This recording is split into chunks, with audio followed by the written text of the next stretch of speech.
Donc, eh ben écoutez, bonsoir tout le monde. Donc ce soir sera un stream de présentation sur Spellweaver TCG, qui est un tout nouveau TCG online dans un marché où il y en a de plus en plus. Alors ce soir je vais essayer de vous le présenter, je vais essayer de vous dire pourquoi est-ce qu'il est intéressant, pourquoi vous devriez y jouer, qu'est-ce qu'il apporte par rapport aux autres TCG sur le marché, et puis encore plus intéressant, comment qu'on fait pour farmer et pour avoir des cartes, comment qu'on fait pour avancer dans le jeu, et à quoi servent toutes ces lignes de texte, j'y comprends rien, aide-moi à avancer dans ce jeu. Donc ça va être un petit peu le principe de ce soir, je vais essayer de me faire violence, être le plus précis possible, le plus lent possible, le plus attentif possible pour vous donner les meilleures informations et être le plus concis, le plus efficace possible dans ma tâche. Alors, déjà pour commencer, on va parler un tout petit peu de Spellweaver lui-même parce que j'en ai fait une toute petite description, mais je vais quand même aller un petit peu plus loin. Donc qu'est-ce que c'est Spellweaver? Alors, Spellweaver c'est un jeu qui a été développé par une équipe de 5 personnes, donc c'est une toute petite équipe qui est basée à Sofia en Bulgarie, donc leur nom de boîte, leur nom d'entreprise s'appelle Dream Reactor. Vous avez pu voir le trailer là avec un joli logo, avec un trailer qui était plutôt soigné. C'est une équipe qui est assez active, qui discute beaucoup avec la communauté de son jeu, qui échange beaucoup. Euh, Ce jeu est une petite niche, c'est-à-dire qu'il y a très très peu de joueurs actuellement. Euh, mais bon, vous allez pouvoir vous apercevoir qu'il est tout de même assez riche ce jeu. Alors la première chose déjà, pour pouvoir jouer à Spellweaver actuellement, vu que c'est une close bêta, vous devez avoir une clé bêta. Donc là, comme vous le voyez, j'ai une clé bêta que j'ai déjà rentrée. Donc ce que je vais faire, c'est que je vais faire comme si je venais d'avoir le jeu, et je vais essayer de vous guider dans ces premiers pas dans le jeu, et que vous ayez un petit peu des repères pour pas que vous soyez complètement perdu et que vous ne sachiez pas où donner de la tête quand vous allez arriver sur Spellweaver. On y va, c'est parti. Donc username. Bah écoutez, hein, comme tous les jeunes adultes, on va s'appeler Darklight Knight XXX. Ça me paraît bien. Hein, c'est un nom commun. Donc ça, mon adresse, vous en foutez, mais il faut quand même le mettre. Le password, comme d'habitude. Et donc évidemment, une fois que vous avez une clé, vous pouvez rentrer maintenant. Et puis il y a un joli écriteau qui dit Play Now. Alors juste avant de cliquer sur ce Play Now, en guise de fin d'introduction et avant de rentrer dans le vif du sujet, déjà ce que je peux vous dire de Spellweaver, ses énormes avantages, c'est que c'est un jeu qui est rapide, donc qui est, qui est vraiment rapide. C'est-à-dire que ce n'est pas aussi rapide que son concurrent le plus gros, mais clairement les parties durent entre 2 et 12-13 minutes grosso modo, je dirais, donc c'est vraiment pas mal. L'autre énorme aspect de ce jeu qui est très très très important et qui est très sexy, c'est que c'est très grindable. Ça veut dire que c'est très très free to play. Si vous avez du temps et que vous farmez correctement, vous allez être récompensé de façon assez sympathique, parce que le jeu est assez généreux dans ses dons de cartes et dans les gains de cartes que vous allez pouvoir avoir. Donc vous n'allez pas avoir ce sentiment, comme dans les autres jeux de cartes du moment, de stagner un petit peu. Vous avez quasiment tout le temps de progression. Vous jouez, vous progressez en termes de collection. Et il y a une autre chose qui est un petit peu annexe, mais qui est quand même importante, c'est que ils ont pris un réel soin à apporter un lore au jeu, donc une histoire au jeu. D'ailleurs, si vous allez sur le site, et je pense que vous allez avoir un lien pour pouvoir y accéder, vous allez voir qu'il y a une réelle histoire des factions, une réelle histoire des héros. Donc l'univers, c'est un univers fantasy, tout ce qui est plus classique, mais ils ont quand même pris le soin et le temps de développer toute une histoire. Et là où c'est assez important dans le jeu de cartes, c'est que ils veulent avoir un côté PvE, un côté où il y a des quêtes, un côté où il y a des boss, un côté où il y a du multijoueur, et ils vont pouvoir s'appuyer sur ce lore, sur ces histoires pour concevoir un contenu qui sera relativement intéressant à faire, non seulement pour jouer aux cartes, mais aussi tout simplement pour vivre une histoire comme si vous jouiez un RPG classique. Donc voilà, ceci étant dit, on va rentrer dans le vif du sujet. Je vais cliquer sur le Play Now en espérant qu'il n'y ait pas un gros message d'erreur. Ah, il veut pas mon Dark Light Knight XXX, je suis vraiment déçu. Alors est-ce que si j'enlève le Night, peut-être qu'il aime juste la lumière sombre? Est-ce que ça va marcher? Et voilà, un nom original puisque personne ne l'a pris. Darklight XXX. Alors quand vous arrivez directement dans un tutoriel. Alors, un bémol pour les amis francophones, c'est que le jeu est uniquement en anglais pour le moment. J'imagine que les traductions sont à venir. J'imagine, il n'y a pas de TA en tout cas, pas à ma connaissance. Donc on arrive et paf, directement dans le jeu. Donc ça c'est plutôt cool déjà, c'est vous cliquez, paf, vous jouez. Bon. Dans un tutoriel assez classique, donc qui dit donc Greetings Young Spellweaver, donc bienvenue jeune tisseur de sorts. Et il dit qu'en gros il a des problèmes, comme dans tous les RPG, il y a toujours quelqu'un qui a un problème pour commencer et qui nous demande un petit peu d'aide. Alors, bah écoutez, on va lui donner de l'aide, hein. On va lui assurer un petit peu d'aide. Alors, on arrive dans cette interface qui est assez riche quand même quand on débute. Donc, on va essayer de faire dans l'ordre. En bas à droite, vous avez deux petites jauges. Enfin, déjà, on va commencer par le plus simple en fait, excusez-moi. À gauche, vous avez votre héros et son nombre de points de vie. Ça, c'est assez intuitif, c'est assez facile à comprendre. Votre petit nom, Darklight XXX, magnifique. Donc ça, c'est pour c'est le classique en fait. Vous incarnez un héros qui a des points de vie. Puisque là, vous n'êtes pas dépaysé. À droite, il y a le level et la mana. Donc le level, c'est ce qu'on appelle dans notre jeu le seuil, où ce sont les prérequis en fait, pour jouer une carte. Et le mana, c'est le nombre de mana, le nombre de ressources que vous avez à votre disposition. Donc actuellement, je n'ai aucune carte, je n'ai aucun point de seuil, aucun point de niveau, et j'ai une seule ressource de mana. Dans le jeu Spellweaver, vous allez rencontrer deux types de cartes, vraiment ouais, il y a deux types de cartes très importants qui sont un, les ressources, et deux, les cartes jouables. Donc on va déjà s'attarder sur les ressources. Donc les ressources sont les shrines dans le jeu. Les shrines dans ce jeu, ils vous offrent deux options généralement. Enfin, même pas généralement, ils vous offrent toujours deux options. Soit vous allez augmenter de 1 votre seuil. Donc là, j'augmente de 1 mon seuil dans ma faction. Donc cette faction, c'est la faction ordre. Soit j'augmente ma réserve de mana et je pioche une carte. C'est-à-dire que soit j'augmente mes prérequis pour jouer une carte, soit j'augmente ma capacité à lancer des sorts plus gros et je pioche une carte. Et l'autre type de cartes que vous allez rencontrer sont les spells classiques, les créatures. Donc là, je vais vous présenter une créature pour commencer. Il y a évidemment d'autres types de cartes, comme dans tous les jeux de cartes, il y a d'autres types de cartes. Mais on va commencer par le plus simple, qui est la créature. Donc, en haut à gauche, vous allez retrouver le coup en mana. Hein, donc ces cristaux qui sont ici violets, vous les voyez en haut à gauche, ça coûte 1 de mana. Le petit soleil que vous voyez, ce sont les prérequis, c'est le seuil. Donc là, c'est ce qu'on appelle, ils appellent ça le level dans le jeu.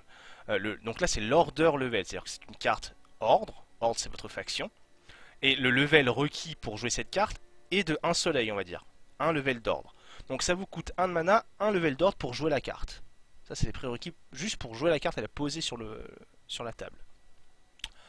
Ensuite, je vais m'attarder d'abord sur les deux chiffres qu'on voit.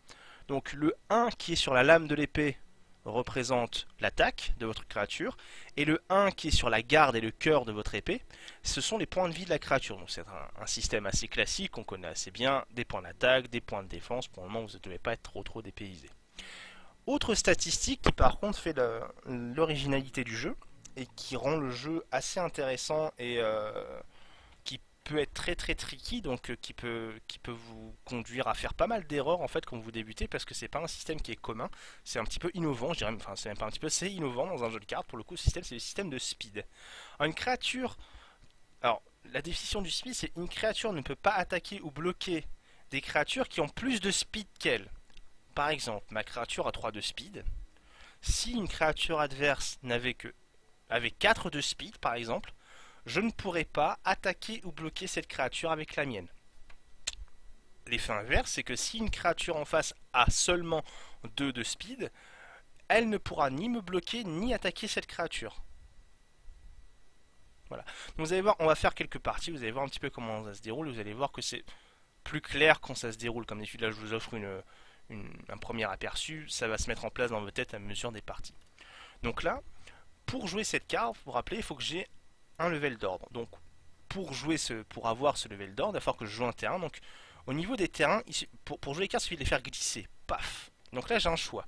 Soit je monte de 1 le niveau d'ordre, soit je pioche et je gagne un point de mana. Vu qu'actuellement de toute façon je n'ai pas de level d'ordre, à chaque fois que vous allez jouer un premier shrine dans une partie, ça va vous forcer à montrer votre level d'aspect, votre niveau en fait. Donc là je vais augmenter de 1 mon niveau d'ordre, ça va jouer la carte et là paf, vous voyez, ici, j'ai mon level qui a augmenté. Donc maintenant je peux jouer la carte et comme vous le voyez, comme beaucoup de TCG actuellement, dès que vous pouvez jouer une carte, il y a une petite fluorescence autour de la carte, donc là qui est verte, qui vous dit ok vous pouvez jouer cette carte. Donc vous savez c'est pour les aveugles et puis pour ceux qui... Hein, bon bref, passons sur ce détail. Donc pareil, c'est assez intuitif pour jouer la carte, paf, je la balance. Alors, stop, je mets un gros stop ici. Qu'est-ce qui se passe? Déjà, sur le plateau de jeu, ce qu'on peut voir c'est qu'il y a deux zones on va dire. Il y a ce qu'on appelle la front line, qui est ici, sur la ligne où j'ai déployé ma créature, et il y a la support line. Les créatures qui sont sur la ligne de support, sur la support line, ne peuvent pas être attaquées directement. C'est-à-dire que si ma créature avait été ici, si je la déploie ici, si une créature en face veut attaquer, elle ne pourra pas attaquer cette créature. Elle ne peut pas le faire. Mais moi, étant ici, sauf si j'ai le vol, qui est une capacité que vous allez voir plus tard que je détaillerai, je ne peux pas non plus aller attaquer autre chose. Donc soit vous êtes en front line et vous pouvez attaquer et défendre, soit vous êtes en support line et vous ne pouvez pas être attaqué, mais vous ne pouvez pas attaquer non plus. Deuxième chose sur laquelle je vais un petit peu m'attarder, c'est l'interface qu'on voit en haut. Alors l'interface qu'on voit en haut détaille les phases d'un tour. Donc la première phase d'un tour, c'est la phase de déploiement. Donc c'est ce que je viens de faire en fait, grosso modo. Pose mes terrains, je mets mes créatures. Très bien. Ensuite vient la phase d'attaque, où j'envoie mes créatures attaquer ce que je veux.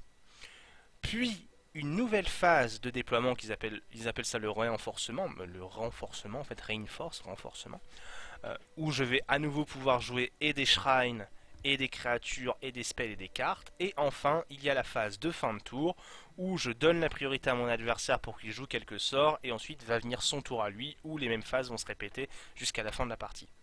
Donc évidemment, le but du jeu, premier but du jeu, première condition de victoire est de descendre les points de vie de l'adversaire à 0.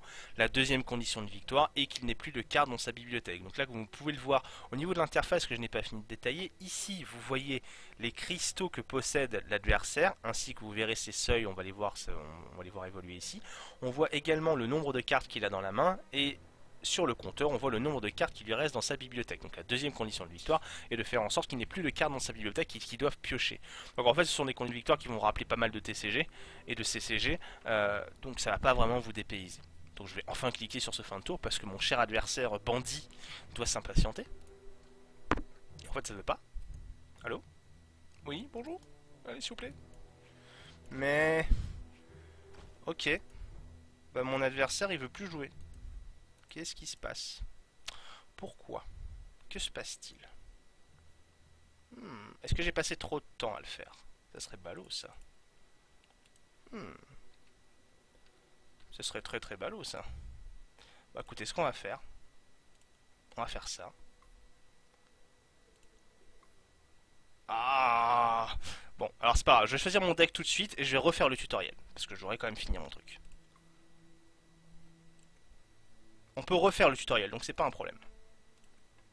Voilà, excusez-moi, je vais faire ça plus vite. Donc maintenant que je vous ai tout expliqué, je vais refaire tout ce que j'ai déjà fait plus vite pour qu'on en arrive au stade voulu. Voilà, donc je pense qu'il y avait un temps, alors je sais pas pourquoi. Alors mon adversaire, vous voyez, il a augmenté de 1 son seuil rouge et il a joué une créature. Alors quand on voit déjà la différence de cette créature, elle n'a que 2 de speed, mais par contre elle a 2 d'attaque et elle a 1 de défense. Moi arrive mon tour, j'ai pioché ma carte. Très très bien. Donc maintenant je peux jouer mes shrines, redéployer mes créatures comme dans tous les TCG en fait. Donc je vais jouer mon shrine, vous allez voir que j'ai 2 options. Je peux soit continuer à monter mon niveau d'ordre, soit je peux gagner un point de mana et piocher une carte. Donc quand vous incrémentez votre niveau de mana et vos ressources, vous allez piocher une carte derrière. Donc je le fais. Paf. Et là vous voyez 2 cristaux de mana, j'ai pioché ma carte.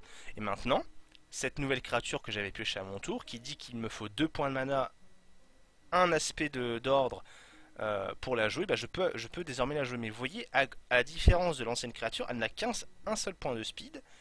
Par contre, elle a 2 points d'attaque et 3 points de défense. On y va, on les déploie en front line, il n'y a pas de problème. Donc les créatures doivent attendre un tour pour attaquer, ça s'appelle le mal d'invocation dans certains autres jeux, donc c'est un concept qui est assez classique. Alors là par contre, le Spearman a été joué le dernier tour, donc je peux attaquer avec. Et là, le tutoriel me demande d'aller tuer le gobelin avec. C'est-à-dire que là, je peux aller attaquer directement son gobelin pour faire une phase d'attaque. Je peux le faire parce que ma carte a 3 de speed et son gobelin a 2 de speed, donc je peux tout à fait aller le chercher. Une fois que j'ai déclaré mes attaquants et les cibles de mes attaquants, je demande à ce que le combat soit résolu. En fait, de façon un peu plus précise, on peut jouer des sorts instantanés pendant cette phase de combat. Le tutoriel a été simplifié pour qu'on voit juste les phases basiques pour le moment. Et donc j'ai fait fin de tour.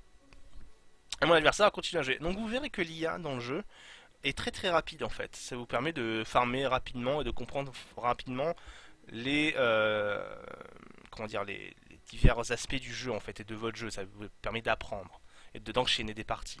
On va regarder un petit peu sa créature. Donc sa créature est une créature qui coûte 2 avec un seul de seuil, 2 d'attaque, de défense, 2 de speed, ok très bien. Elle a une capacité qui dit qu'il peut payer 1 point de mana, le sacrifier et ça détruit un artefact. Très bien. Bon pour le moment moi j'ai pas d'artefact sur ma table, donc c'est pas très très grave. Donc là on arrive toujours à cet état là. Donc là vous voyez j'ai pioché une nouvelle créature qui est un Elite Vanguard. Cet Elite Vanguard dit qu'il me faut un seuil ordre et puis tiens un seuil blanc. Alors c'est quoi un seuil blanc? C'est un seuil de n'importe quelle faction. Ah bon? Donc ça veut dire que vous allez pouvoir non seulement choisir une faction, mais l'allier à d'autres factions dans votre deck, forcément. Puisque là, on vous dit, bah, ça peut être un ordre, mais vous pourriez jouer des créatures rage dans ce deck.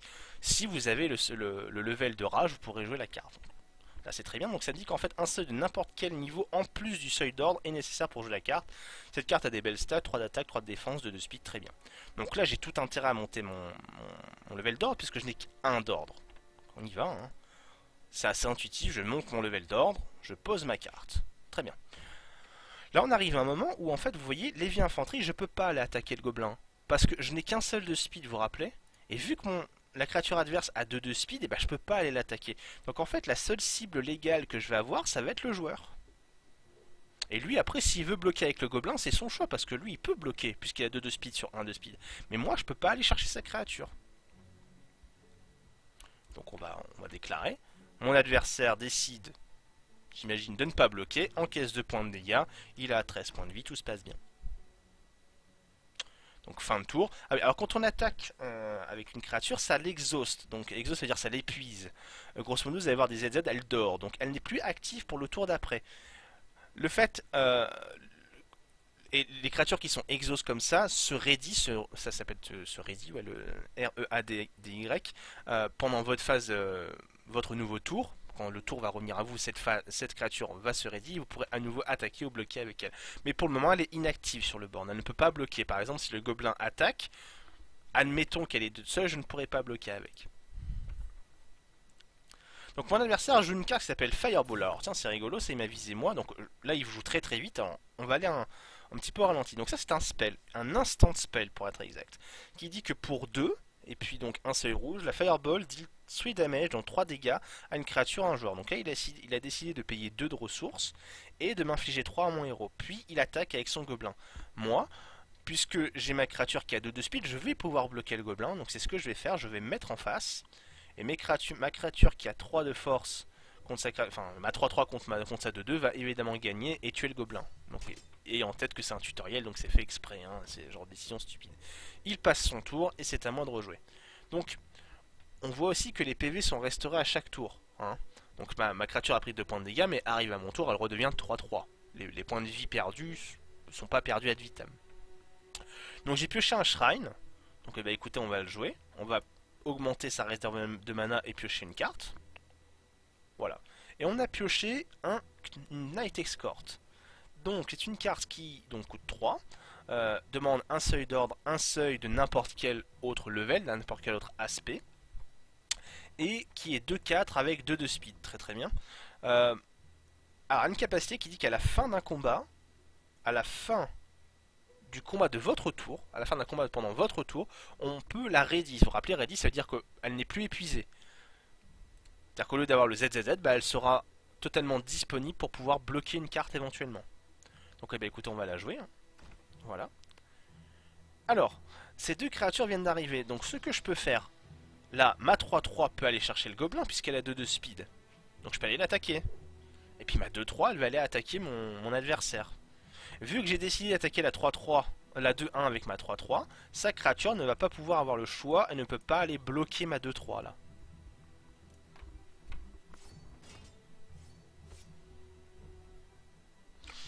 Le combat s'est résolu, il a perdu 2 points de vie. Je fais fin de tour et mon adversaire enchaîne. Et vous voyez que, en fait, ce que vous allez vous rendre compte au début, vous allez passer beaucoup de temps à lire les cartes, à comprendre ce qui se passe. Les parties vont être lentes parce que vous allez être lent à jouer. Et puis après, plus vous allez jouer au jeu, plus ça sera très très très rapide pour vous. Vous allez enchaîner les cartes et ça sera très agréable et très fluide. Donc je viens de piocher War Fanfare. Donc War Fanfare dit que toutes les créatures alliées gagnent plus 1 d'attaque et plus 1 point de vie jusqu'à la fin du tour. Pour 3 et un seul seuil d'or. Donc j'ai rien d'autre à faire, je peux la jouer, allons-y. Hop là, donc vous voyez l'effet, plus 1 à tout le monde. La bête de mon adversaire n'a qu'un seul de speed, c'est-à-dire que techniquement elle ne peut bloquer ni ma 4-4, ni ma 3-5. Donc je peux éventuellement attaquer avec ces deux créatures sur le héros, il ne pourra pas me la bloquer. Alors on y va. Très bien, ok. Il va pas pouvoir la bloquer, je vais lui infliger les 7 points de dégâts et tout va très bien se passer. Alors là il faut réfléchir à une chose aussi, c'est que ma bête qui est 3-4 qui va redevenir 2-3 à la fin du tour, si jamais il décide avec le Minotaure de l'attaquer, il va mourir. Donc en fait ce que je peux faire pour prévenir ça, c'est que je peux déplacer ma créature sur la support line, et donc du coup, le Minotaure, c'est ça le Minotaure? Non, c'est le Gigantodon, c'est pas un Minotaure, j'ai fumé. Le Gigantodon ne pourra pas aller le chercher puisqu'il est en support line. Le revers de la médaille, c'est que moi je ne pourrai pas attaquer avec au prochain tour, mais c'est pas grave, je veux juste la préserver, je veux pas qu'elle meure gratuitement. Comme tout jeu de cartes, je fais attention à ce que mes cartes ne meurent pas bêtement. Et ben on y va, fin de tour. Mon adversaire joue une 3-2, c'est une 3-2 qui a 3-2 speed, classique. Vous voyez, lui aussi il y a un seuil de n'importe quel niveau. Il m'attaque avec la 5-4, oui, puisqu'il ne peut plus aller chercher ma 2-3. Va m'infliger probablement 5 points de dégâts parce que je n'ai pas envie. Je pourrais bloquer comme ça, mais j'ai pas envie, ma créature va mourir. C'est très bien. Alors, là pour 3, je peux détruire. Alors pour 3, je peux détruire une créature non ordre avec 3 d'attaque ou plus. Et bah écoutez, ça tombe plutôt bien parce que là on a affaire à une créature qui n'est pas ordre et qui a 3 d'attaque ou plus. Et paf, j'attaque avec mes deux créatures, ce qui va tuer et finir la partie. Voilà, donc ça c'est le tutoriel. Le tutoriel il est assez basique. Il y a pas mal de choses qu'il n'explique pas, donc je vais évidemment aller un petit peu plus loin aujourd'hui. Et je vais essayer de vous apporter un petit peu plus que ça quand même. Alors, on arrive sur la map, sur ce qui va être votre terrain de jeu. Donc vous vous rappelez, au début vous avez un choix de starter. Moi j'ai choisi Rage parce que déjà, je n'ai jamais eu le starter Rage dans les mains, et parce que 2, je pense que c'est un jeu qui est assez noob friendly, qui peut aider les débutants, et donc ça va pas vous dépayser si vous choisissez ça quand vous allez acquérir le jeu. Donc qu'est-ce qu'on voit sur cette interface? Il y a plein de choses. Alors, on va faire le plus simple déjà. En haut à droite, vous avez les deux reports de bugs qui sont liés à l'état de la bêta. Mais surtout, il y a un petit bouton qui va vous plaire. Vous allez voir quand vous allez lancer le jeu, c'est la petite molette qui va vous permettre de pouvoir rentrer dans les options. Et vous allez voir que baisser le son est plutôt pas mal, puisque comme tous les éditeurs de jeux vidéo, ils se disent on va mettre le son à fond, histoire de bien leur péter les oreilles, histoire que la première chose qu'ils fassent, c'est chercher les options et qu'ils règlent leur truc comme ils veulent. Donc les options sont assez sommaires. Il n'y a qu'un mode plein écran où en fait vous cochez ou décochez, vous êtes en plein écran ou vous êtes en 4 tiers, c'est une fenêtre qui... Bon, c'est jouable la fenêtre, mais on va dire que les options sont quand même pas très très larges hein, au niveau de l'interface, enfin, au niveau de la résolution, je vais y arriver. Mais bon, j'imagine que ce sont des features qui vont apparaître dans le futur. J'imagine que c'est pas non plus leur priorité, et pour être complètement honnête avec vous, ça me choque pas plus que ça que ce soit pas leur priorité. Vous pouvez régler le son, la musique ici. Ça vous paraît anodin, mais je vous promets que quand vous allez arriver sur le jeu, c'est la première chose que vous allez chercher, donc c'est ici. Donc on y va, donc on a les reports de bugs, donc vous pouvez reporter un bug, il y a une carte, vous pouvez envoyer un petit feedback à l'équipe. Je pense que c'est quelque chose qui est assez écouté, contrairement à d'autres jeux, on se dit ouais c'est bon, je vais pas faire un report parce qu'ils écoutent jamais. La communauté est assez petite, et du coup ce qui se passe c'est qu'ils écoutent quand même les gens qui prennent le temps de faire un report comme ça. Alors le petit bouton qu'on peut trouver, donc là c'est un petit bouton qui permet d'aider Spellweaver à aller à l'E3, l'E3 qui est un salon de jeux vidéo assez important, ça c'est leur pub à eux. Le lien pour la page Facebook, le lien pour leur forum, ça c'est les trucs classiques. Donc ça c'est le truc, donc généralement on s'en fout quand on est joueur. Maintenant, si on est joueur et qu'on regarde un petit peu ce qui se passe, alors qu'est-ce que c'est ça? Ça c'est une map où est représenté le territoire des 6 factions du jeu, parce qu'il y a 6 factions dans le jeu. Donc moi j'ai choisi Rage, mais en fait vous avez Rage, vous avez Dominion, vous avez Nature, vous avez Wisdom, vous avez Corruption et Ordre. Les petites icônes qui sont sur le côté du stream vous montrent un petit peu la gueule, enfin leur emblème on va dire. Ok, donc on voit les 6 territoires. Donc en haut à gauche on voit le territoire de Dominion, ici on voit le territoire de Rage, le territoire de Corruption, les humains, l'ordre, la nature et enfin Wisdom. Et on voit un petit drapeau qui est la quête principale. J'en reviendrai un petit peu après là-dessus.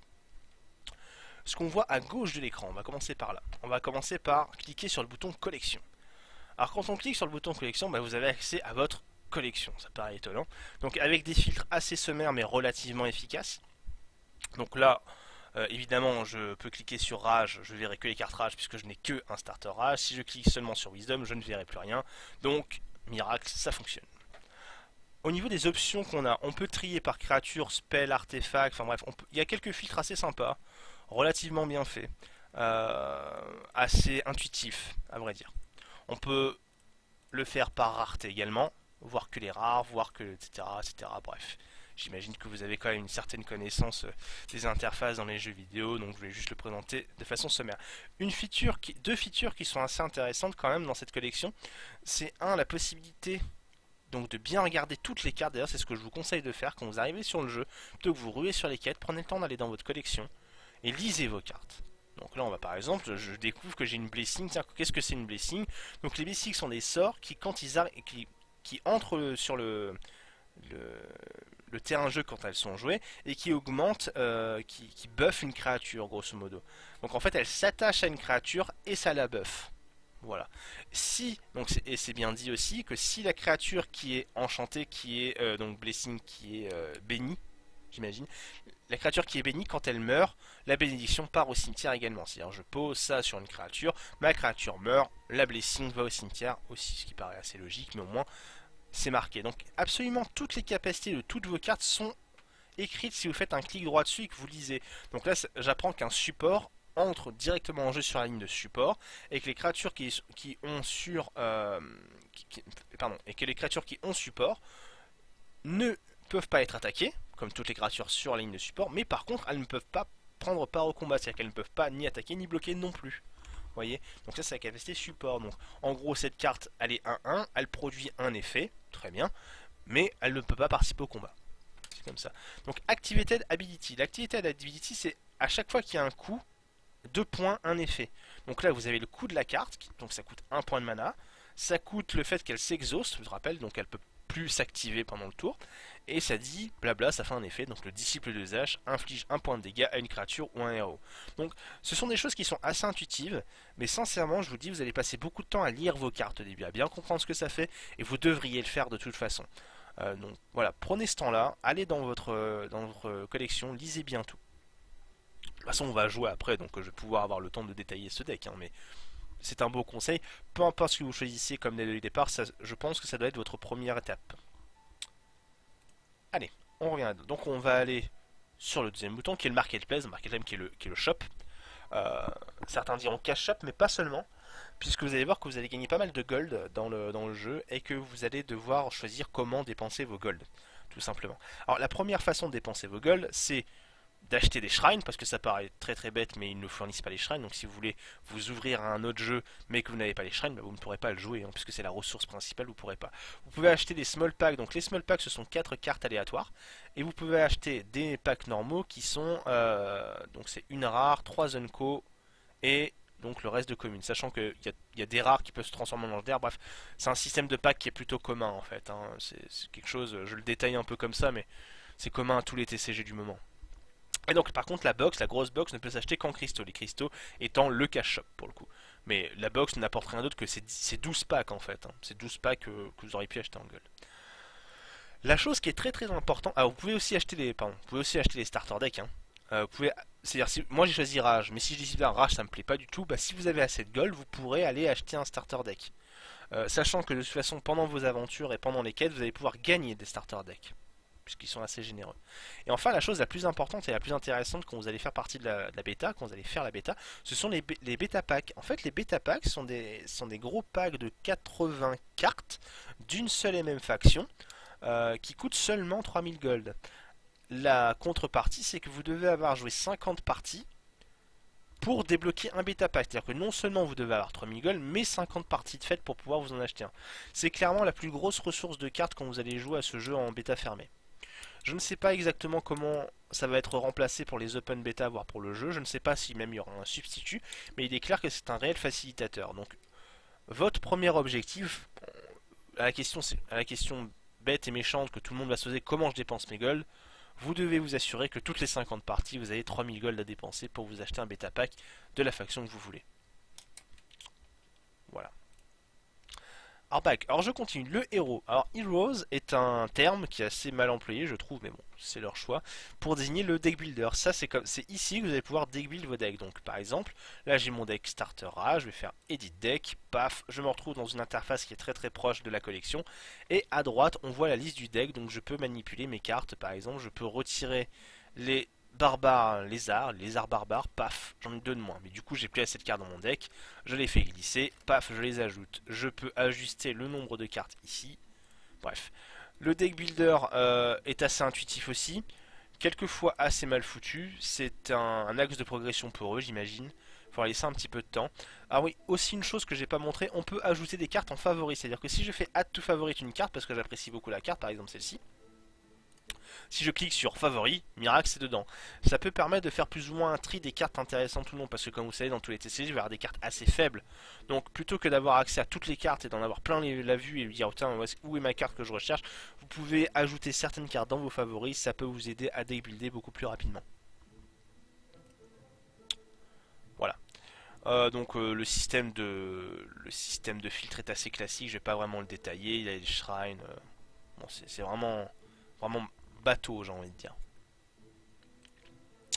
Alors l'icône Trials qui est grisée pour le moment est une icône qui est destinée aux tournois, notamment des tournois limités, puisqu'il faut savoir que le mode limité, donc ce que communément on appelle le draft, mais ça sera plutôt un système d'arène là, va arriver vraiment très très bientôt sur le jeu. En tout cas c'est clairement dans les projets qui ont été kickstartés, je reviendrai là-dessus après, et qui va voir le jour assez rapidement. Donc il va falloir avoir des tickets de tournoi pour y participer, mais en y participant vous pourrez gagner d'autres tickets de tournoi, donc ça va vous rappeler d'autres jeux où il y avait à peu près le même système de toute façon. Alors ensuite il y a le Quick Battle, donc dans le Quick Battle il y a trois types de parties. Il y a les Friendly Games, donc où vous allez rencontrer un autre joueur, il y a les Ranked Games qui comptent là pour un classement, et il y a les parties contre l'intelligence artificielle. Dans un premier temps, je vous conseille de faire des parties contre l'intelligence artificielle puisque ça va vous permettre de prendre en main votre deck, de prendre le temps qu'il faut pour jouer les cartes, de réfléchir, de vous poser.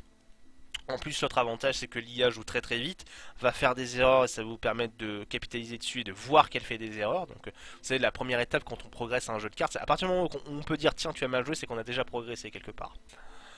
Et donc il y a une petite encoche qui dit que si jamais vous faites une recherche en friendly game et qu'il n'y a pas de joueurs, parce que comme vous pouvez le voir il n'y a pas beaucoup de joueurs sur ce jeu, puisque c'est une niche, comme j'ai dit c'est un tout petit jeu qui est en plein développement, et bien ça va vous mettre en appareillement contre une IA à la place, tout en vous laissant les mêmes bonus qu'une friendly game.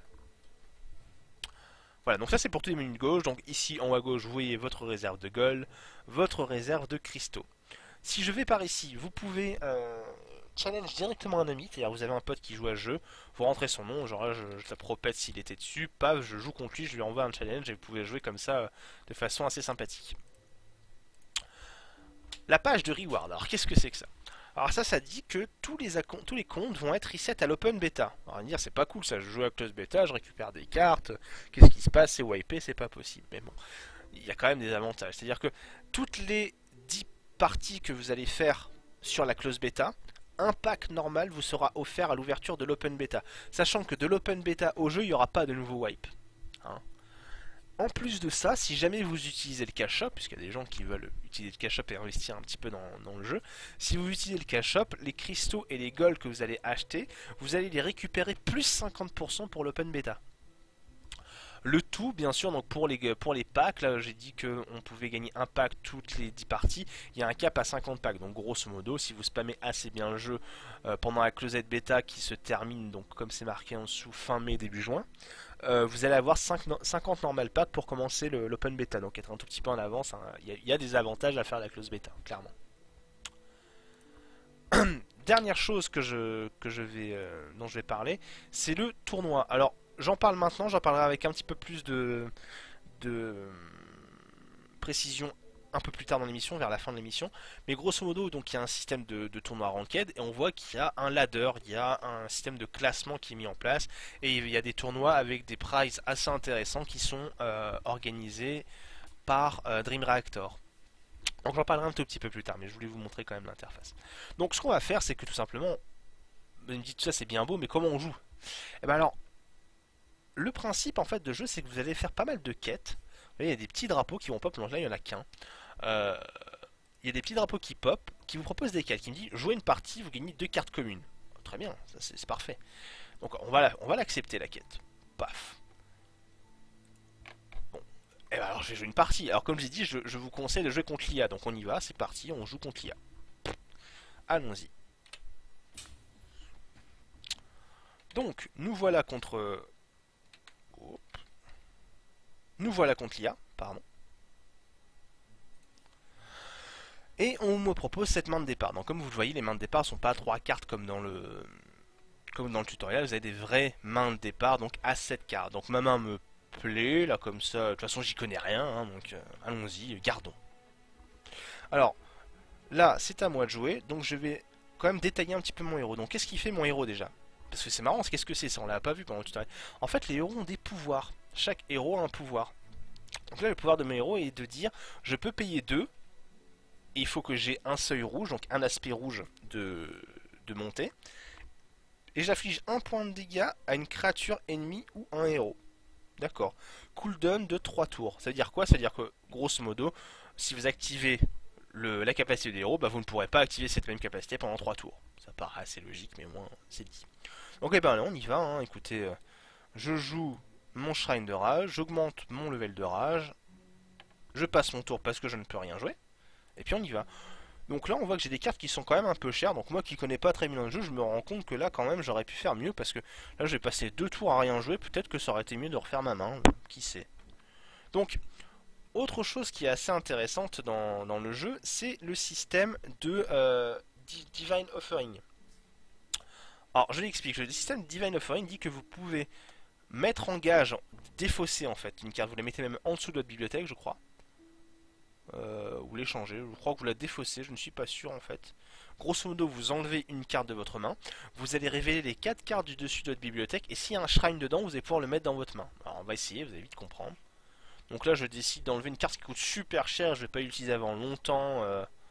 Allez, j'ai enlevé ça, même si ça a l'air fort. Ah bah là, paf, merde, j'ai pas eu de shrine. Alors quand il se passe pas de shrine, quand vous avez pas de shrine, et bah tant pis pour vous, vous avez juste sacrifié votre carte dans le vent.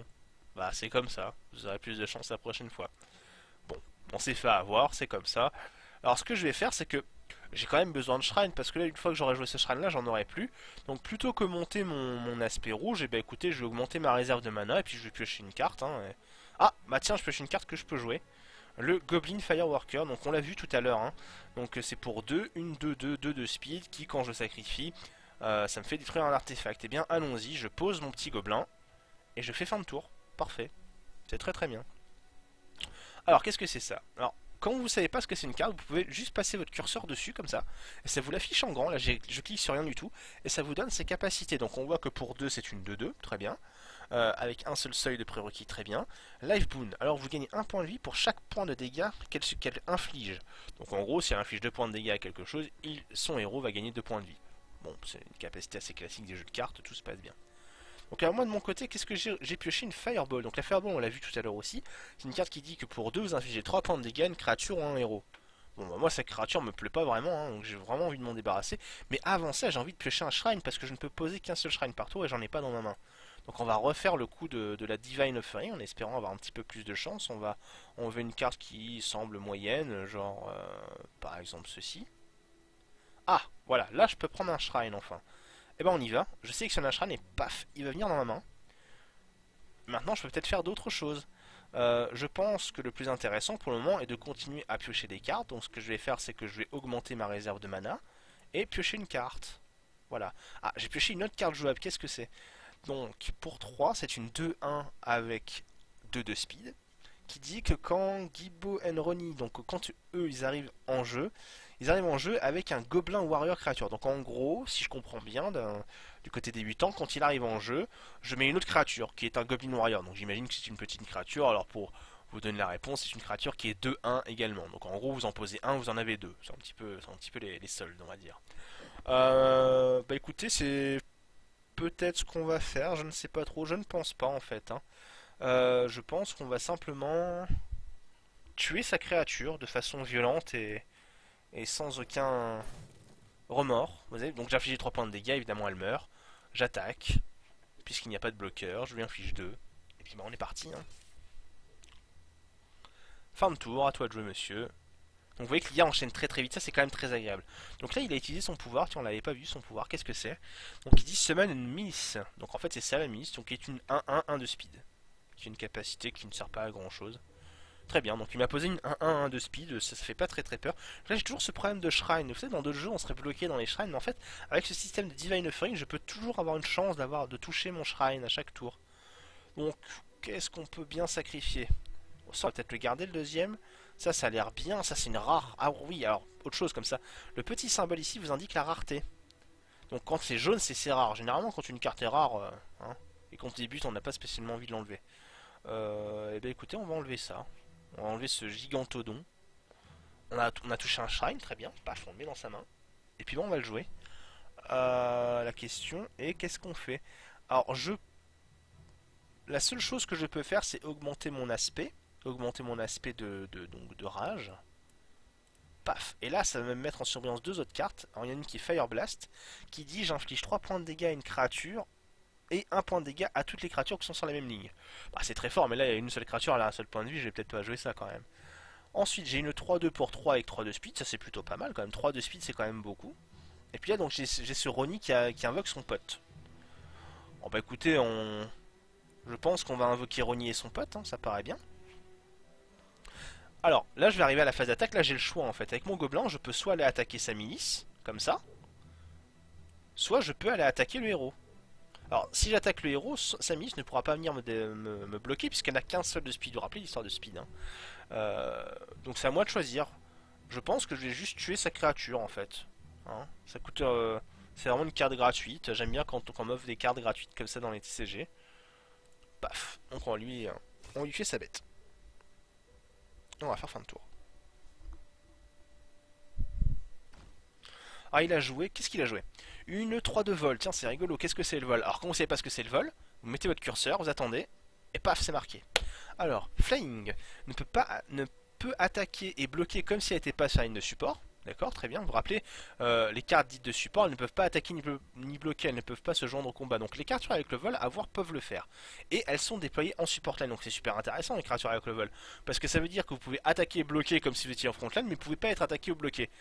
C'est plutôt cool. Aussi assez en phase avec l'idée du vol qu'on a, inaccessible un petit peu. C'est eux qui choisissent s'ils veulent attaquer ou non. C'est un peu ça le principe. Ok, bah très bien, c'est une 3 de vol. Là, c'est à moi de jouer. Donc déjà, j'ai mon shrine. Donc j'ai pas besoin de faire mon offering, ce qui est plutôt bien. Je peux tuer sa créature. Vous vous rappelez, j'ai toujours mon blast qui dit que ça inflige 3 points de dégâts, donc je peux le tuer. Je peux aussi bêtement attaquer pour en bloquer qu'une seule. Ça peut marcher aussi. Donc là il y a pas mal d'options. Je pense que ce que je vais faire... Alors lui il a une capacité intéressante, je vais l'utiliser plus tard. Je pourrais la poser mais je vais la poser au tour d'après. Pour vous montrer un petit peu ce que ça fait. Je pense qu'on va monter ça... Je vais monter mes ressources. Allez, on va piocher une carte et puis monter mes ressources. Ah, j'ai pioché encore Gibbo et son copain. Bah écoutez, je pense que nous allons simplement joyeusement bourrer. Hein, et puis voilà, on va garder le Fire Blast de côté, on va bourrer avec mes 3 créatures. Donc il y a de fortes chances qu'il veuille en bloquer une, puisque cette créature a 2 de speed, donc celle-ci elle peut bloquer. Donc il fait un échange 1 pour 1, et moi je lui inflige 4 points de dégâts, ça me va très très bien, il n'y a pas de problème. Maintenant je peux déployer nos des créatures, et je vais remettre Gibbo et son copain. Plutôt sympa. Donc, alors mon adversaire utilise son pouvoir de milice, donc il a invoqué une milice, et il a joué un sort. Qu'est-ce que ça dit? Les créatures ennemies ne peuvent pas attaquer. Bon, ça c'est pas rigolo. Donc mes créatures ne peuvent pas attaquer. Bon, bah d'accord. Tant pis. Tant pis. Je vais donc, je pense, juste essayer de lui faire des dégâts. Parce que là j'ai un sort qui inflige 5 points de dégâts à un héros et une créature. Donc vu que je peux pas attaquer et que je joue rage, j'ai quand même envie de lui en mettre plein la tête. Hein. Donc on va juste mettre un bon coup de feu de dragon dans sa tête. 5 points de dégâts, il est à 9. On n'est pas si mal. Et on passe notre tour. Alors là il rejoue une 3 de vol, on l'a vu. Avec sa milice il attaque. Alors je peux bloquer, mais en fait est-ce que c'est vraiment intéressant? Il m'inflige 1 point de dégâts, je suis à 20, je pense que je peux me permettre d'encaisser le point de dégâts de ce brave milicien quand même. Bien, j'ai pioché encore un shrine, c'est parfait. Donc je vais pouvoir vous montrer un petit peu l'effet de ma super rare de la mort qui tue là. Hein. On va augmenter notre mana et piocher une carte. On va la jouer. Et puis là on va lire. Alors, à chaque fois... Alors, Swift can't attack. Alors je sais pas pourquoi ça peut pas attaquer d'ailleurs. Swift ça veut dire normalement qu'elle peut attaquer dès qu'elle arrive en jeu. Can attack on the turn... Ah oui, bah oui, je suis trop... Alors, je suis trop très bête. En fait, il peut pas attaquer parce qu'il m'a rejoué le sort. Hein. Je me disais, mais merde, pourquoi il peut pas attaquer? Donc en fait, c'est juste parce qu'il a rejoué le sort. Vous voyez, comme quoi, hein, il faut lire les cartes. C'est un bon truc. Donc j'ai joué pour rien. Pas pour rien, mais en tout cas, c'était pas vraiment ce que je voulais faire. Bon, bah écoutez, c'est pas grave. Hein. On va mettre plein de créatures et puis bon, on verra bien. Là, il a une 3-2. Ouais, bah... Hop, passe ton tour. C'est un jeu qui est pas rigolo en face, il veut pas que j'attaque, mais bon, il est quand même pas très bien, ses miliciens font pas vraiment le poids face à Jibo et ses copains, donc il me l'a joué une 3e fois. Hein. Là on a un petit peu marre de la chanson des anges, hein. Le coup de harpe, voilà. Hein. Ah, est-ce que c'est un... Ah, dommage. Ça je peux casser un artefact, mais je peux pas casser un sort. Bah, alors ce qu'on va faire, ce que je vous propose de faire, c'est une petite friture de miliciens. Hein. Donc là, si je me rappelle bien, c'est donc ça inflige 3 points de dégâts et 1 point de dégâts à toutes les créatures qui sont sur la même ligne. Ah bah ça a l'air d'être assez rigolo ce truc. À tenter, on va essayer. Ah bah ouais. Il y a plus de miliciens. Donc j'ai pas pioché de shrine. Moi j'aime bien piocher toujours un shrine par tour, avoir toujours plus de ressources comme ça. Donc on va faire une petite offrande. On va donner le gigantodon. Décidément je l'aime pas trop lui. Hein. Ah, un shrine. Nickel. Donc on va piocher une carte. Cool, on a pioché encore un gobelin. Eh ben on va le poser, ma foi. C'est la fête. Allons-y.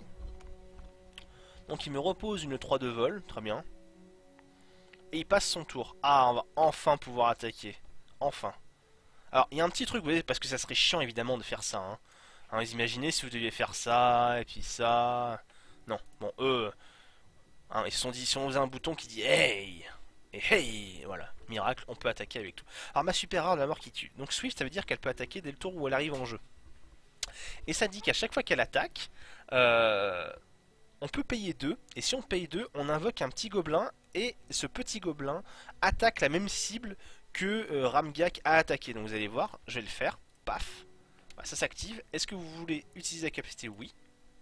Et là, paf, un petit gobelin a été invoqué, et il attaque avec ça. Donc lui, en réponse, il m'a joué Pacify, donc là je vais le tuer je pense, il est mort. Mais en attendant, je vais quand même lire le Pacify, qui est une action instantanée qui dit que l'adversaire... Enfin, alors, je vais quand même Je veux lire ma carte, bordel. Bon, mais ils veulent pas que j'ai la carte. Mais en gros, Pacify, une carte qui coûte 2 et qui dit que vous mélangez la créature attaquante ciblée de votre adversaire dans sa bibliothèque. Donc en gros, il m'a fait mélanger une créature qui est attaquée dans ma bibliothèque. Donc you win, vous avez gagné 25 gold. Parfait. Donc on en revient sur ma petite map. Jusque là, très très bien. Et donc j'ai fini ma quête. Ma maquette qui était en haut, donc je clique sur ma quête, get the reward, et paf, et je gagne 2 cartes communes. Donc j'ai gagné un Shrine Order, ok, et j'ai gagné une bête verte, ma première créature verte. Très bien, donc j'ai fini ma première quête. Alors qu'est-ce qui se passe quand j'ai fini ma première quête? Il y a plein de drapeaux qui ont pop là, alors qu'est-ce que c'est que tout ça?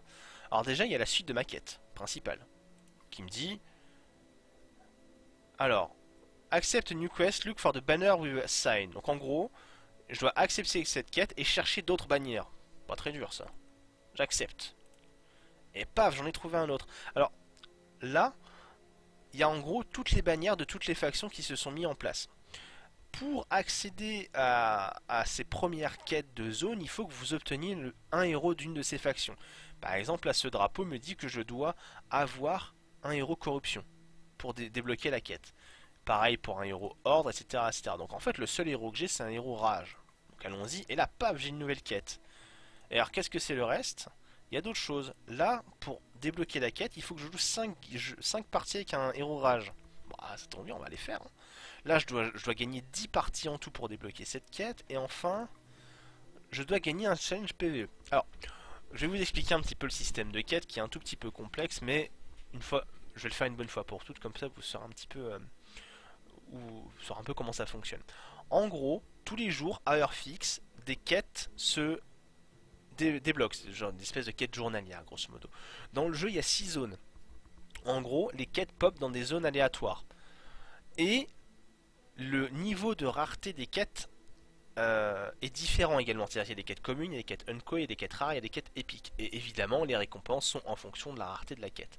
Donc, là, votre première priorité, si vous voulez mettre en farm le jeu, en grind le jeu, ça va être de débloquer chaque type de héros, hein, de chaque faction, et de débloquer chaque drapeau en fait. Chaque zone que vous allez développer va potentiellement vous donner une quête qui va se débloquer, donc potentiellement augmenter vos chances d'acquérir des quêtes de plus grande rareté, donc des meilleures récompenses, donc vous allez avancer plus vite dans le jeu. Donc je reformule, vous devez essayer d'acquérir les héros des 6 factions différentes, de faire les prérequis qui vont vous être demandés pour débloquer chacune des quêtes, et comme ça vous allez pouvoir débloquer chacune des quêtes de chacune des zones au moins une fois, ce qui va vous permettre de les réactiver au cas où ce sont ces quêtes qui repopent de façon journalière. Voilà, donc ça va également augmenter vos chances d'avoir des quêtes de meilleure qualité et donc des récompenses de meilleure qualité. Donc on y va, donc on a un petit drapeau, on va accepter la quête. Parfait. Ah, j'ai accepté la quête, paf, ça fait que du coup j'ai fait cette quête là. Puisqu'il m'a dit, bah écoute, trouve un drapeau et clique dessus. Bah je l'ai fait, c'est pas très dur. Hein. Get reward, et paf, j'ai gagné 2 unco. Alors j'ai gagné une unco verte, ok. Ah, j'ai gagné un totem, j'ai gagné une carte rage. Alors qu'est-ce que c'est? Quand un chaman allié entre en jeu, vous pouvez payer 1, donc 1 d'énergie. Alors ça c'est une autre capacité qu'on n'a pas vu, c'est l'énergie. L'énergie c'est une capacité qu'on voit en bas à droite, qui est généralement un réservoir à sort. Et grosso modo il y a des cartes qui fonctionnent avec l'énergie. Donc là c'est marqué. Donc à chaque fois qu'un chaman arrive en jeu, vous pouvez payer 1. Si vous faites comme ça, donc en gros je le fais passer de 4 à 3, je pioche une carte. À la fin du tour, si le totem n'a pas d'énergie, donc en gros s'il a 0 d'énergie, je le sacrifie. Bon, c'est rigolo ce truc quand même. Des jeux à thème chaman, on voit déjà des chamans, on se dit tiens, si je fais un jeu avec plein de totems, plein de chamans, ça doit être rigolo ça. Donc voilà, c'est 2 unco que j'ai gagné. Et du coup j'ai une nouvelle quête qui dit, si jamais je gagne une partie, je gagne 1000 gold. Génial ça comme quête. Hein. Ah bah allons-y. Donc pour le coup on a 2 quêtes à faire. On doit gagner une partie pour gagner 1000 gold et on doit gagner 2 parties pour gagner 2 cartes communes. Vous allez dire c'est pas très équitable. Oui, bah oui, ça ce sont les quêtes pour vous aider quand même. Hein. Et puis on voit aussi la différence de niveau. Vous voyez ça c'est une quête commune, Common Daily Quest. Et ça c'est une Unco. Donc on voit déjà une différence. Bah allons-y. Allons-y gaiement.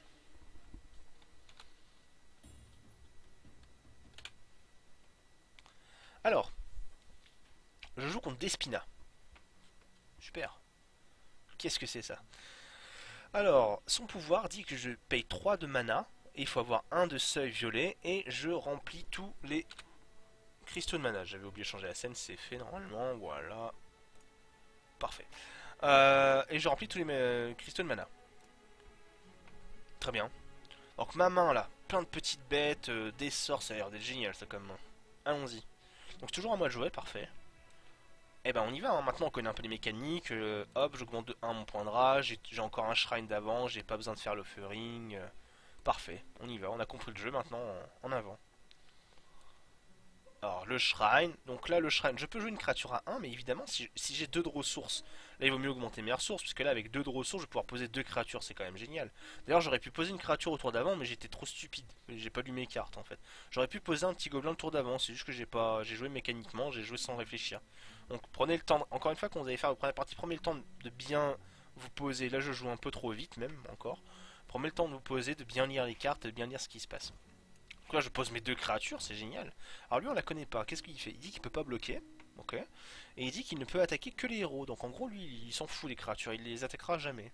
D'accord. Eh ben, très bien. Despina qui me joue un Shadow Step assassin. Qu'est-ce que ça fait ça? Alors pour 2, c'est une 1-2 avec 3 de speed et Deadly. Alors qu'est-ce que c'est Deadly? Vous savez pas ce que c'est? Vous surlignez et vous lisez. Deadly.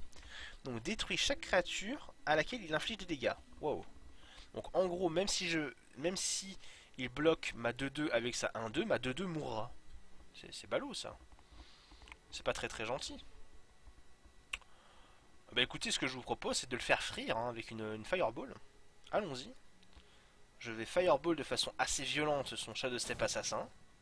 Et je vais utiliser ce magnifique bouton qui dit hey, attaquons. Ça va infliger 4 points de dégâts. Alors j'ai pas joué de Shrine ce tour-ci. Donc je vais offrir mon petit chaman Fire Dancer. Vous voyez c'est un chaman. Donc ça fonctionne avec le totem qu'on a vu. Hein, le genre d'idée de deck un petit peu rigolo qui peut peut-être fonctionner. Allez, je lui offre ça. Il me donne un Shrine. C'est parfait. Donc ce Shrine là, on va l'utiliser. Je pense qu'on va monter notre aspect, on va monter notre rage, puisqu'on va pouvoir jouer un disciple le prochain tour grâce à ça. Et fin de tour. Power Seeker, qu'est-ce que c'est? Pour 2, c'est une 0-1, 3 de speed, qui a un pouvoir qui dit qu'il peut payer 1 et elle gagne +1/+1 jusqu'à la fin du tour. Ok, ça a l'air plutôt sympa. Ça peut faire mal s'il a beaucoup de mana, il n'y a pas de souci. Donc moi j'ai mon shrine, parfait, bah écoutez on va le jouer. Hein. On va jouer ce gentil petit shrine. Donc là on va pouvoir jouer ça. Vous vous rappelez, je l'ai lu tout à l'heure, c'est une carte de support, donc allez hop, je la joue. Donc elle se pose ici, elle a une capacité qu'on peut activer, alors ça on peut activer la capacité dès le tour où elle arrive en jeu, qui dit que j'inflige 1 point de dégâts à un héros, une créature, bah ça tombe bien parce que sa créature elle a 1 point de vie.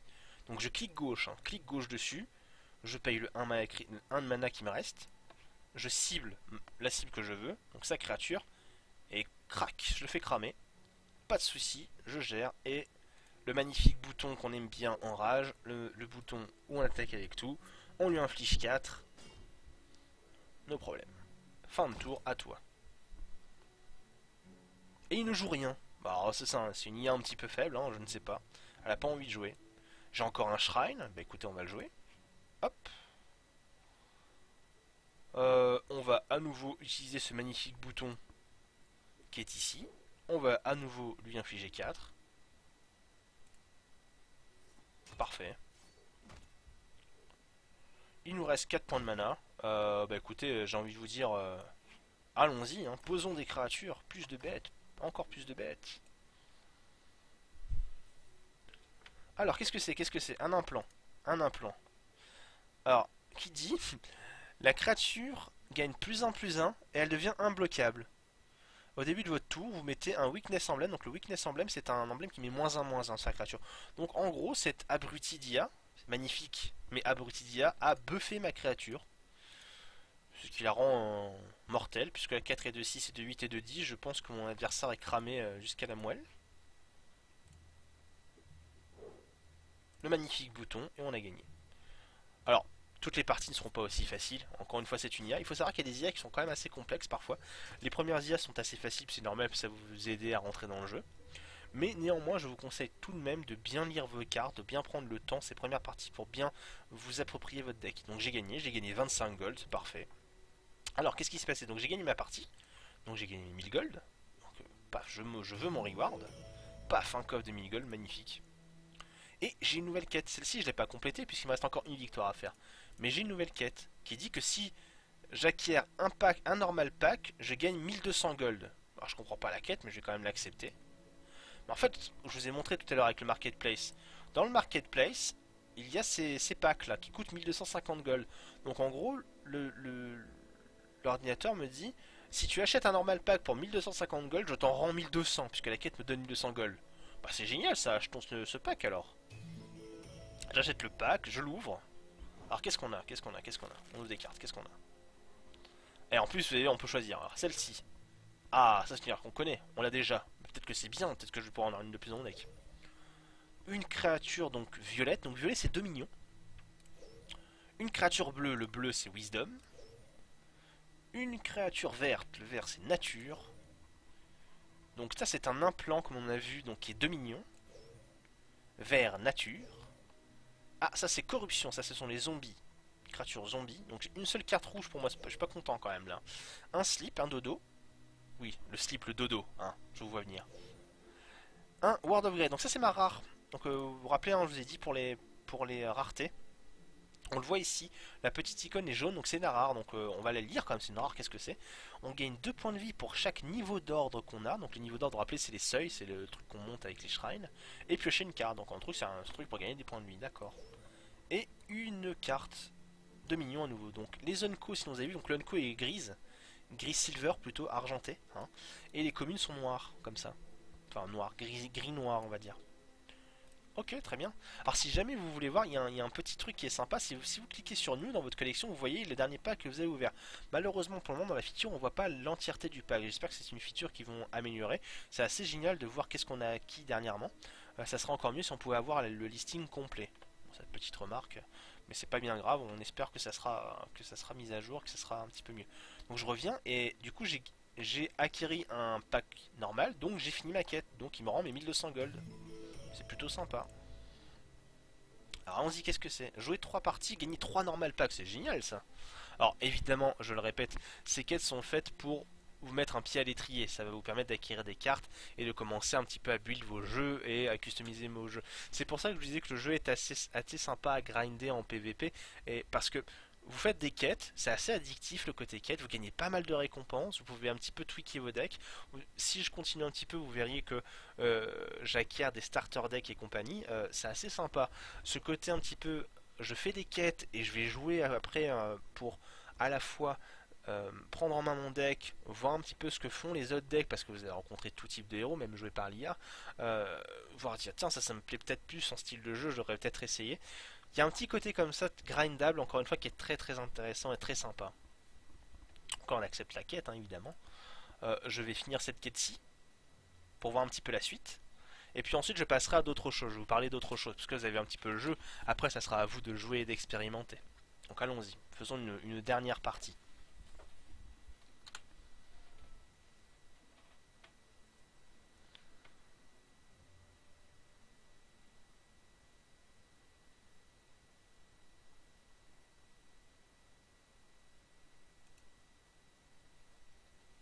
Alors je suis un peu bête. J'ai fait start game parce que en fait, mais je veux pas tomber contre un humain avec ce jeu, ça va pas être possible. On va jouer contre l'IA, hein, hein, soyons pas stupides. Pas trop quoi. Ah là on joue contre Darius. Donc Darius c'est le héros Wisdom. Qu'est-ce qu'il fait ce héros Wisdom? Pour 3, piocher une carte. Bah écoutez, hein, ça a l'air pas mal ça.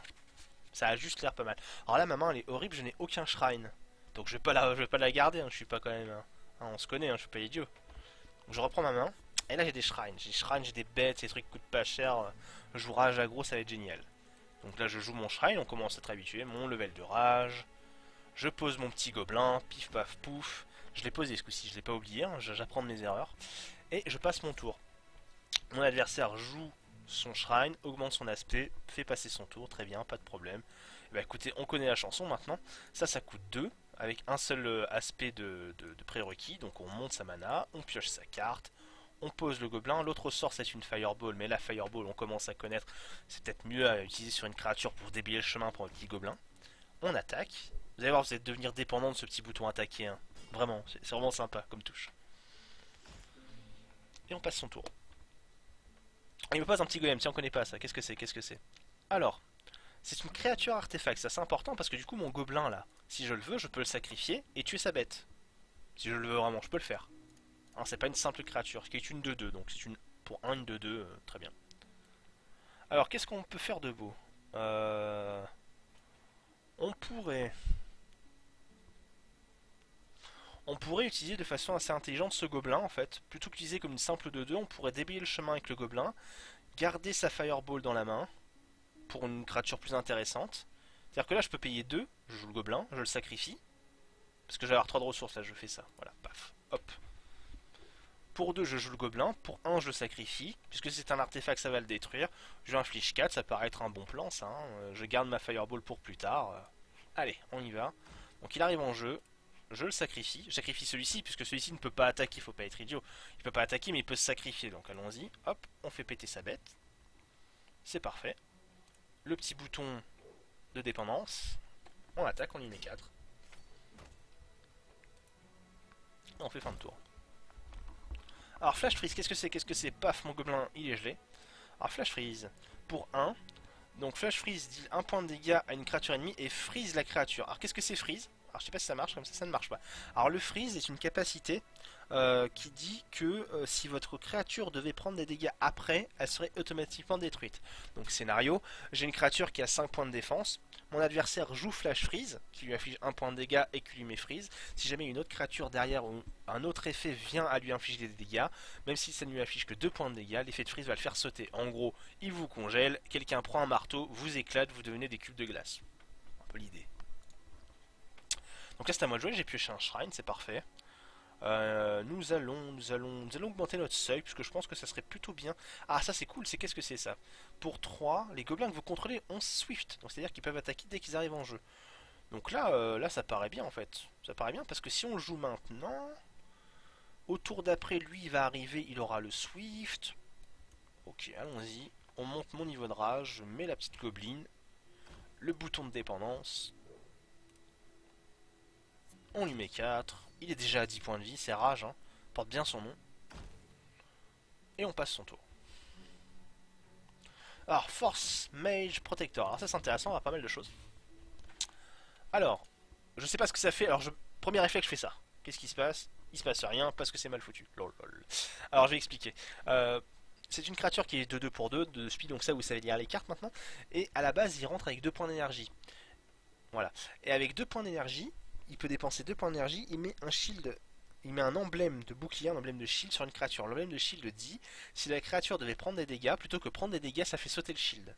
Donc en gros, là, l'icône de shield dit qu'il a un shield sur lui. C'est la petite icône comme ça. Ça marche beaucoup avec les icônes. Là, le petit pied, ça veut dire qu'elles ont le Swift.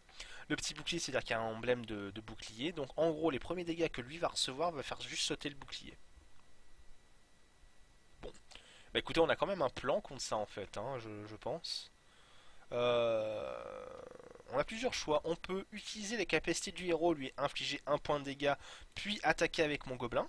Comme ça va faire péter sa créature et je mettrai quand même 2 points de dégâts à côté. Wow, wow, wow. Non, reviens. On peut utiliser le disciple de Zash, comme on l'a fait tout à l'heure, vous savez, en dépensant 3 en tout pour lui infliger. En fait, ça va faire le même effet. Grosso modo, voilà le deal. Voilà ce que je peux faire. Voilà les options. Soit, parce qu'on vient déjà, on commence à comprendre le jeu, il faut déjà un petit peu plus réfléchir. Je peux soit utiliser la capacité de mon héros, attaquer avec le gobelin au milieu, lui mettre 2, par un plan. L'autre plan serait d'utiliser... Ah oui, alors non, pardon, excusez-moi, en plus c'est faux ce que je dis. Je peux utiliser la capacité de mon héros, donc ça va me coûter 2. Puis poser un gobelin, ça va me coûter 3. Donc j'ai 3 de ressources. Attaquer avec le gobelin qui me sert le moins, donc ce sera probablement même celui-ci. L'attaquer ici, pour tuer sa créature, lui infliger 4 points de dégâts. Donc je pourrai attaquer dès qu'elle arrive en jeu parce que ça donne le Swift à tous mes gobelins.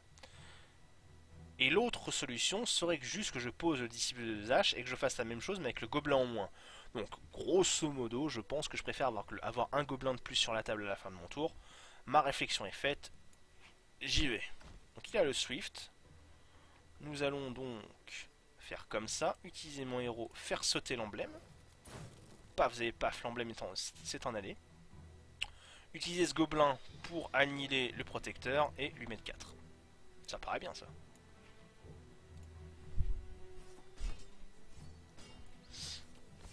Il est déjà à 6 points de vie. Et ça tombe bien parce qu'il y a le gros sort qui lui inflige 5 points de dégâts. On se dit, toi, tu vas bientôt cramer avec tes robots. Ah, alors voici une autre carte et un dodo. Alors, 2 cartes à expliquer. Donc comme vous voyez, Wisdom est une faction qui joue beaucoup avec l'énergie. Donc c'est une carte de support, donc on connaît support ne peuvent pas se joindre au combat mais ne peuvent pas être attaqués directement. Au début de votre tour, cette carte gagne 1 d'énergie, ok. Il peut payer 2 d'énergie et il invoque un golem. Donc le golem en fait c'est la créature qu'on a vue tout à l'heure. C'est ça, un golem. Voilà, donc en gros, au prochain tour, si j'ai bien compris, ça aura 2 d'énergie, il pourra poser un golem, très bien. Alors ensuite il m'a mis une carte sur ma créature, alors qu'est-ce que c'est? Oh, ça c'est mal foutu. Ah. Voilà, le dodo. Alors ça s'attache à une créature, donc c'est un spell, c'est une curse qui dit que la créature qui est maudite, le speed de la créature qui est maudite est de 0. D'accord? Et ses pouvoirs ne peuvent pas être activés. Donc en gros, je ne peux pas attaquer ni bloquer avec ma créature puisque son speed est de 0. Forcément, si la créature bouge pas, elle peut pas attaquer ni bloquer. Faut pas être stupide si elle fait dodo, hein, c'est comme ça. Alors, cette carte a de l'énergie, je crois qu'elle a 2 d'énergie de base, et ça dit à chaque début de votre tour, il doit payer 1. Non, pardon. Une fois par tour, à son tour, il doit payer 1 d'énergie, donc ce point d'énergie qui est ici.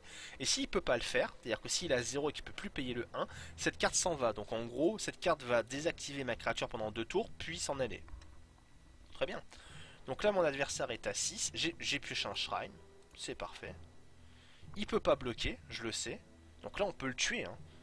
On peut le tuer. Alors ça, qu'est-ce que c'est? Attacher une créature, on va rappeler celle que j'ai décrite tout à l'heure, donne plus 2 d'attaque. C'est bien ça. Donc si j'attaque avec ça, ça fait 2 et 2, 4 déjà. Il est à 2, plus ma fireball, bah c'est bon, on a le létal, on peut tuer. Donc on y va, on met la blessing, le bouton magique, on bourre, il bloque pas, et à prendre 4. Et enfin, on va lui mettre une énorme boule de feu dans la tête, comme tout bon joueur de RPG qui se respecte, la boule de feu vaincra. Bien. Donc j'ai fini ma game, j'ai fini ma quête du coup, qui s'active ici. Get Reward, j'ai gagné 2 nouvelles communes. Ah, j'ai gagné Jibo et son pote, ça c'est cool, j'en ai peut-être pas 4 dans mon deck, faudrait que je regarde un petit peu.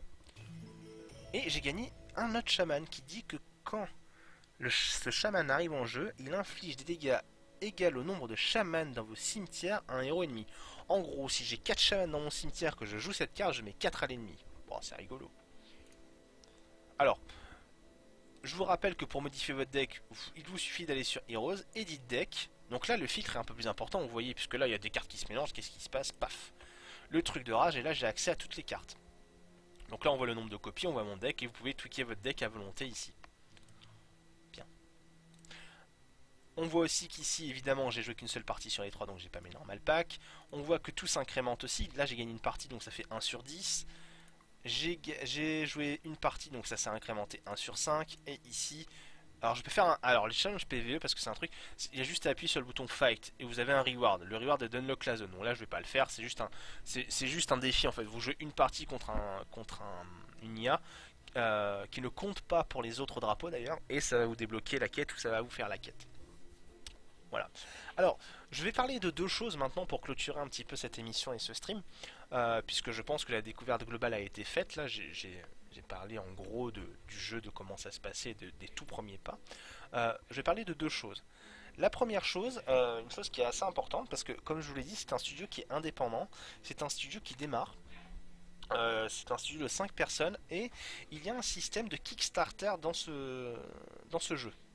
Ce système de Kickstarter, alors je vais vous l'expliquer ici. Alors vous pouvez y accéder avec l'adresse mail qui est en dessous, et grosso modo quand vous allez Kickstart, quand vous allez contribuer au développement du jeu, vous allez pouvoir choisir dans quelle branche vous voulez que le jeu se développe. Par exemple, la première branche de donation qui a été, terminée, ça a été le draft. Tout le monde voulait du draft. Donc comme vous voyez, ça a été à 100% soutenu. Puis il y a eu le système de guild qui est arrivé il n'y a pas longtemps. Et le système de guild a beaucoup plu. Et c'est pareil, donc ça veut dire que vous pouvez choisir dans quelle branche vous voulez que... Voilà. Dans quelle branche vous voulez que ça aille en fait. Dans quelle branche vous voulez qu'ils investissent l'argent que vous leur donnez. Donc là, les 2 choses qui sont en tête pour le moment, c'est les ligues compétitives et les boss PvE. Donc pour Kickstarter, il y a plusieurs modes pour Kickstart. Il y a plusieurs options. Vous pouvez Kickstarter pour 10$. Si vous Kickstarter pour 10$, vous allez gagner un digital artbook, donc en gros pas mal de dessins et de screenshots et de trucs un petit peu pour les joueurs un peu plus RP, qui aiment bien le background du jeu, qui aiment bien le lore du jeu. Vous allez gagner donc le soundtrack de toutes les musiques. Vous allez avoir votre nom dans les crédits du jeu, hein, tout simplement. Et vous allez pouvoir jouer une semaine avant les autres à chaque nouvelle édition. C'est-à-dire que vous allez pouvoir regarder, accéder à, j'imagine, un espèce de serveur avant les autres pour pouvoir tester un petit peu ce qui se passe. Le deuxième type de Kickstarter que vous allez pouvoir avoir, c'est un Kickstarter à 25$ qui va vous permettre d'avoir au début, quand vous allez rentrer la clé, vous allez pouvoir avoir un deuxième starter deck. C'est-à-dire que là, j'ai pu choisir qu'un seul starter deck dans ma clé bêta. C'est très bien. Si vous kickstartez à 25$, le premier avantage, c'est que quand vous commencez, vous allez commencer avec 2 starter decks. En plus de ça, vous allez bénéficier d'un Silver Account pendant un an. C'est-à-dire que pendant un an, vous allez gagner quelques gold de façon générale. C'est-à-dire qu'à chaque fois que vous allez vous log pas, vous allez gagner des gold. Et à chaque fois que vous allez vous log une fois par semaine, vous allez gagner un small pack. Voilà, c'est comme ça que ça fonctionne. Donc, si vous kickstartez, plus ou moins vous allez récupérer un peu, même vous allez récupérer votre argent, même plus que votre argent en valeur in-game, mais sur un an. Le Kickstarter à 50$, donc là ça commence à être un petit peu plus intéressant. Pour être honnête, d'un point de vue personnel, et là sans aucune pub, je pense que c'est le plus intéressant des Kickstarter. Vous avez gagné donc 2 faction decks, parce qu'en fait c'est un additionnel faction deck par rapport à tout ce qu'il y avait avant. Vous avez gagné un dos de cartes exclusif. Et vous allez donc avoir ce Gold Account qui va vous permettre d'avoir des petits gains de cristaux tous les jours, un normal pack par semaine et surtout un ticket de tournoi par semaine. Vous vous rappelez les tournois dont j'ai parlé avec les drafts qui vont arriver. Donc vous allez en avoir une gratuite par semaine. Moi personnellement, je sais qu'il y a des gens qui aiment bien le système de Kickstart. Si je devais recommander un Kickstart qui est rentable, ça serait celui de 50$. Je pense qu'il l'est plus que les autres. Et donc il y a le Kickstart qui est beaucoup plus gros à 125$, qui évidemment donne beaucoup plus de choses, qui donne accès aux 6 starter decks, qui donne accès à une de chacune des cartes légendaires, et qui vous donne un compte Platinum, qui vous donne des cristaux tous les jours, des packs, 3 packs par semaine et 2 tickets de tournoi par semaine. C'est un gros investissement, mais après si vous adorez le jeu, c'est clair et net que là vous mettez le Kickstarter à 125$ et vous allez être très très bien pendant plus d'un an. Hein. Il n'y a aucun souci. Il n'y a aucun souci. Donc l'adresse pour contribuer, c'est ici. Il faut savoir qu'à la fin du stream, vous allez pouvoir gagner un Kickstarter, une clé Kickstarter d'une valeur de 50$, ainsi que des clés normales. Voilà. Sachant aussi que si vous avez un compte normal, vous pouvez upgrade ce compte. C'est-à-dire que vous testez le jeu avec une clé bêta normale. Si vous me dites, ok, le jeu me plaît, je veux Kickstart, et bien vous allez juste obtenir une clé, vous rentrez la clé, et ça va vous upgrade votre compte de façon automatique. Voilà. Autre chose sur laquelle je voulais insister, tout à l'heure je vous ai parlé, rappelez-vous, des tournois. Alors il faut savoir que le 18, donc dans 2 jours, se lance un tournoi qui va jusqu'au 27 avril à 10h du matin. Et en gros, les premiers de ce ladder ont des lots. Les premiers de ce ladder, donc le premier ladder gagne un compte gold, donc ce qu'on a vu tout à l'heure, et gagne et puis c'est tout. Le deuxième et le troisième gagnent un compte silver, et du quatrième au 15e ils gagnent 7500 gold. Alors une chose que j'ai oublié de dire tout à l'heure, donc ça c'est le tournoi, donc ça débute le 18 avril, ça finit le 27. Autre chose que j'ai oublié, excusez-moi sur le Kickstarter quand même, parce que c'est beaucoup plus clair. Voilà, donc grosso modo, voici un petit peu le tableau des Kickstarter. Donc c'est un petit peu ce que ça vous donne si on le met un petit peu en perspective. Donc vous allez gagner, voilà, c'est marqué ici. Vous gagnez 100 gold daily et un small pack par semaine, si vous kickstartez pour 25$. Vous gagnez 20 cristaux daily, un ticket de tournoi par semaine, un pack par semaine, si vous kickstartez à 50$. Et vous gagnez donc 50 cristaux daily, vous gagnez 3 packs par semaine et 2 tickets de tournoi par semaine si vous kickstartez à 125$. Donc c'était un petit peu le résumé de tout ce que j'ai marqué, mais j'ai oublié de mettre le panneau tout à l'heure, je m'en excuse, au moins ça c'est fait. Voilà.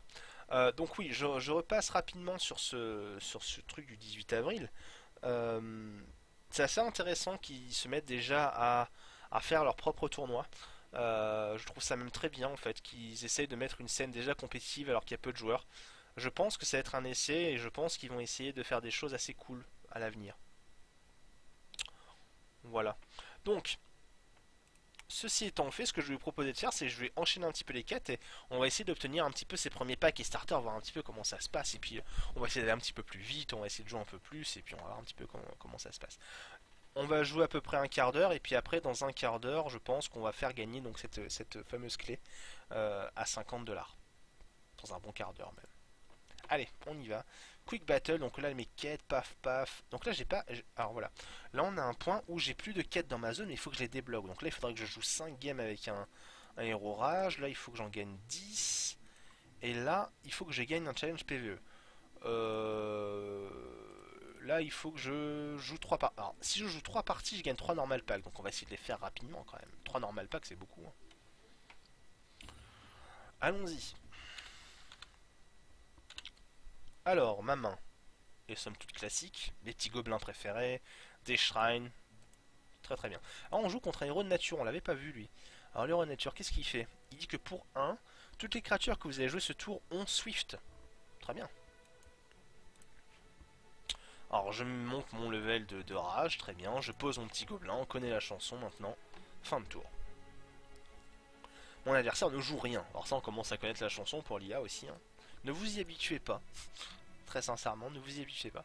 Donc là on va monter notre niveau de rage. On va poser gobelin numéro 2.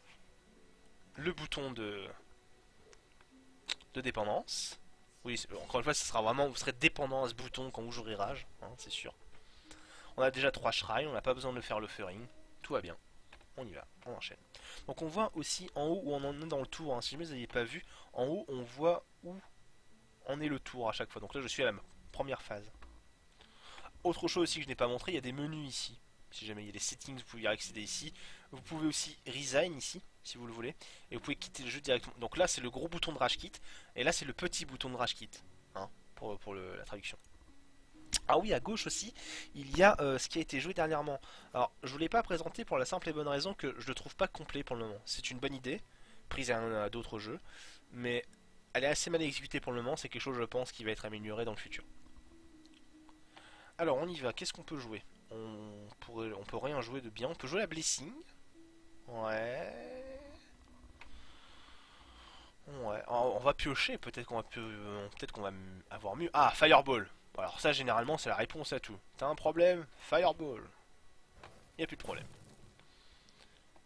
Et du coup, on peut jouer la petite blessing sur un petit gobelin. Sur le gobelin le plus faible. Comme ça, lui c'est une menace et lui c'est une menace. Allons-y. Mettons 6. Rage, oui, rage. Qu'est-ce que c'est? Comment dire? Fin, c'est délicat, c'est raffiné. Ah, nous avons pioché encore un shrine. Ça fait beaucoup de shrines. On va poser mon gigantodon. Ah, bah non. Bah non, parce que Fireball, j'avais un problème, vous vous rappelez? J'ai plus de problème. C'est le bouton de dépendance. Et mine de rien, mon adversaire est déjà à 8. Et puis en fait 7 parce qu'on va lui mettre 1 à lui. Hein, tant qu'on y est. Allez, on y va. Suivant. Il me pose la créature numéro 35 millions. Nous allons augmenter... Nous allons augmenter notre rage. Parce que, en fait, au prochain tour, on peut lui caler 5 directement. Sachant qu'il est à 5, ça devrait nous donner la victoire automatique au prochain tour, quoi qu'il arrive. Ça paraît bien. On va mettre une blessing sur l'autre. Comme ça, on va forcément lui taper à 4 dans la tête. Parce que même si on bloque une, il va bloquer, hein, parce qu'il a 3 de speed. Contre 2, il peut bloquer. Il fait le trail, mais je lui mets 4, il passe à 1. Tout va bien. Hop, il pose 2 créatures, ça n'a aucune importance, puisque nous allons lui mettre le feu de dragon dans la tête et le tuer. Fin délicat, parfait pour les joueurs raffinés, joueurs rage. No sarcasme at all. Mais après, il faut savoir quand même qu'il y a des styles de jeu très différents. Par exemple, le jeu Wisdom va plus être dans l'énergie, dans le contrôle. Le Dominion, c'est assez contrôle, mais il y a une optique un petit peu aggro aussi. Le jeu Corruption est un jeu un petit peu plus polyvalent, où il a un peu tout, il fait un peu tout bien. Corruption. Nature est un jeu plutôt, je veux dire, combo, parce que il faut que vous enchaîniez certaines cartes pour que ça vraiment ait de la gueule à la fin. Et Order, c'est un type de jeu assez équilibré aussi, qui peut comboter, et qui a des anges. Hein, si vous aimez bien les anges, qui a des gros anges qui sont quand même assez puissants. Les 3 anges du jeu sont quand même assez puissants. Ok, 2 games, on en est à 2. On va aller chercher la 3ème game.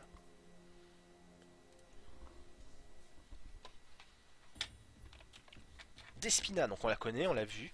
Très bien. J'ai des gobelins. J'ai pas ma pote la Fireball, c'est un peu dommage. Mais on va garder quand même. On va garder. Donc on connaît la chanson.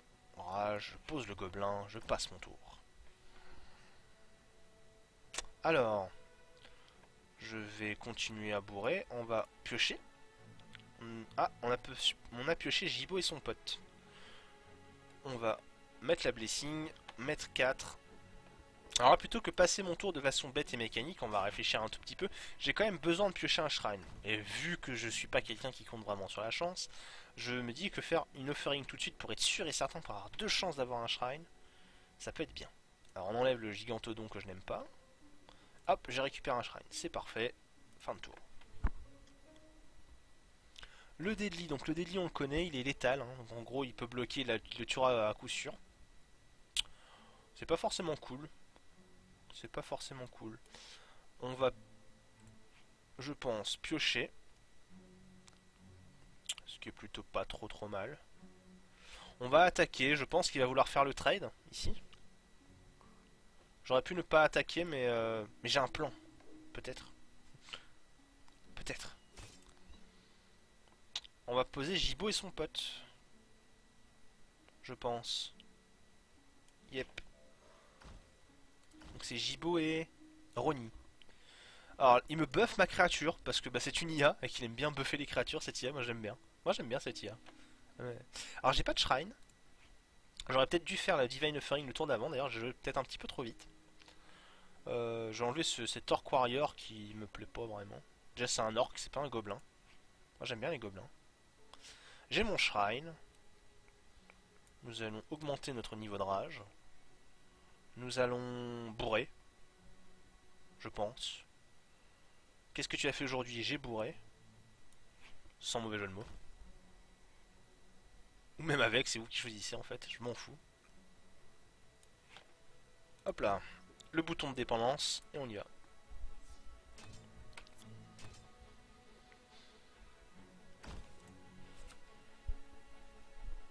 Assassinate, donc il me tue violemment. Alors qu'est-ce que c'est ça? On connaît pas. Pour 2, détruisez une créature qui a une attaque de 2 ou de moins. Bon bah ça, oui, en effet. Il n'avait pas 2 d'attaque, ça fonctionne. Donc mon adversaire est à 11 points de vie. J'ai 2, 4, 6 points de dégâts sur la table. Plus 2, ça fait 8. Plus 2, ça fait 10. Sachant que j'ai un truc qui inflige 3... Ah, c'est une créature. Merde. 2, 4, 6, 8, 10. Sachant que là, de toute façon, j'ai le pouvoir du héros, je le mets à 1, au prochain tour, je le tue. Ça paraît être un plan. Pour que ce plan s'exécute, il va falloir que je trouve un shrine.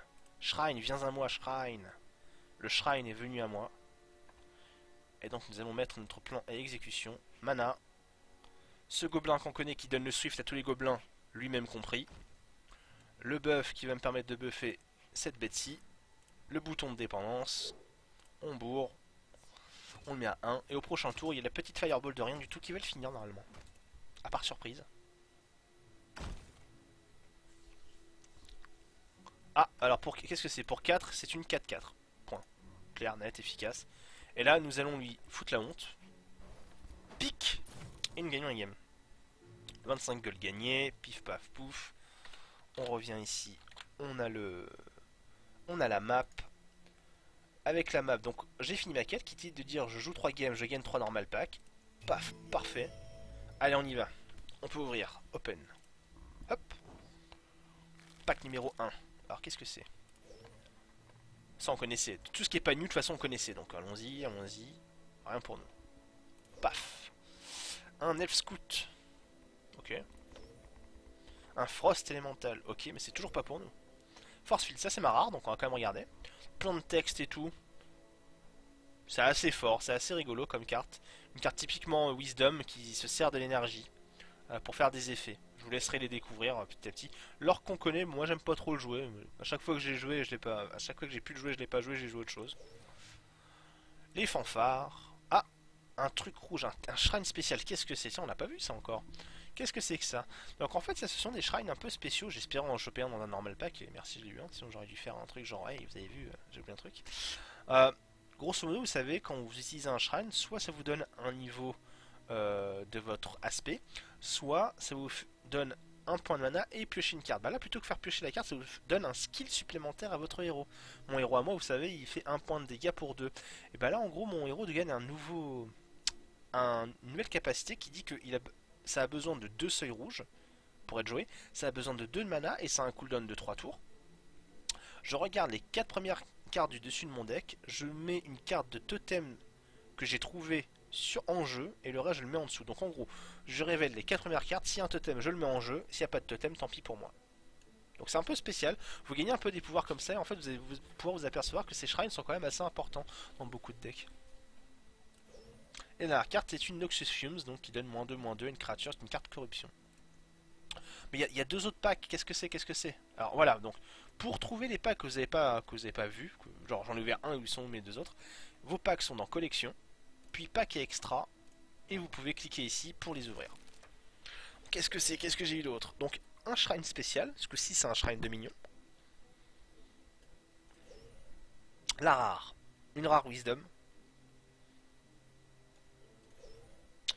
Et on y va, golem. Ah, une carte rouge, qu'est-ce que c'est? Un chaman.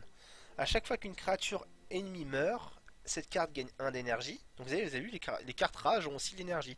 Aussi longtemps que le Spirit Walker attaque un héros, il gagne 1 point d'attaque pour chaque point d'énergie. Donc en gros, si je tue des créatures, il gagne de l'énergie. Et lui, il gagne des points d'attaque en fonction de l'énergie qu'il a sur lui. C'est plutôt pas mal ça. Ça a l'air plutôt solide comme carte. Detonate. Pour 2, détruisez un artefact. Bah voilà, si vous n'aimez pas les artefacts, vous avez de quoi les gérer. Et des autres cartes, donc pas de ma couleur, mais j'ai gagné. Peut-être que ça c'est jouable dans le jeu, on sait jamais. En plus c'est un petit gobelin, donc j'aime bien les gobelins moi. Quand je jouera, j'aime bien les gobelins. Paquet extra. Paf. Allez, le troisième. Qu'est-ce qu'on a, qu'est-ce qu'on a, qu'est-ce qu'on a? Ça on connaît, donc tout ce qui n'est pas marqué news c'est qu'on connaît. Ulenko. Ulenko, donc de mignon. Une rare corruption. C'est une légendaire même. Vous avez vu le bleu comme ça, c'est légendaire. Donc ça c'est une carte affiliée au démon en fait. C'est assez violent, c'est assez rigolo, c'est assez gamble comme carte. Je vous laisserai découvrir de toute façon. Je ne suis pas là pour vous détailler vos cartes. Ah, une carte rouge, ça par contre ça nous intéresse. Quand Raki Tribe Mystique, donc c'est son petit nom, entre en jeu, les totems alliés gagnent 1. Vous vous rappelez, on avait eu un totem qui disait s'il a de l'énergie, on pioche des cartes, tati tata. Donc on voit déjà que ce jeu en fait est très axé sur les affinités tribales en fait. Il y a beaucoup, c'est les elfes, les gobelins, les chamans, les artefacts, les golems, les humains, les démons, les ennemis, etc., etc., etc. Il y en a plein. Ok, très bien. Alors est-ce qu'on peut peut-être augmenter notre petit deck? Je ne sais pas, probablement. Allez, on s'y met. Qu'est-ce qu'il y a de bien? Paf!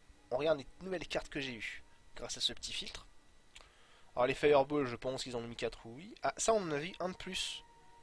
Vous vous rappelez? Je me rappelle, on en a eu un de plus. Du coup, ouais, un de plus, 61. Donc il y avait une carte que j'aimais pas trop, vous vous rappelez, c'était les orques. Je l'aime pas. Hop, on les enlève. Ça c'est un chaman, gobelin. Alors tout ce qui n'est pas gobelin va s'en aller en fait. Là, j'aime pas. Toi, je t'aime pas. T'es pas un gobelin. T'es pas un gobelin. Toi, t'es pas un gobelin, mais bon, les lézards, ça passe. L'excuse, tu sais. On va rentrer le petit gobelin qu'on a eu.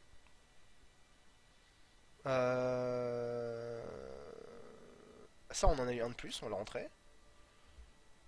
Malheureusement, je ne suis pas sûr on puisse se passer de certaines des cartes qu'on n'aime pas. C'est triste. Soyons tristes. Bien, bah, c'est pas grave, nous allons re-rentrer des cartes que nous n'aimons pas pour le moment. J'ai pas de totem. Ça, c'est le totem dont on avait parlé. Quand un chaman rentre, est-ce qu'on a beaucoup de chamans, nous? Pas vraiment, hein. On a un chaman ici, un chaman là, on en a quelques-uns quand même. Un exceptionnel, un exceptionnel. Donc on va pas s'emmerder.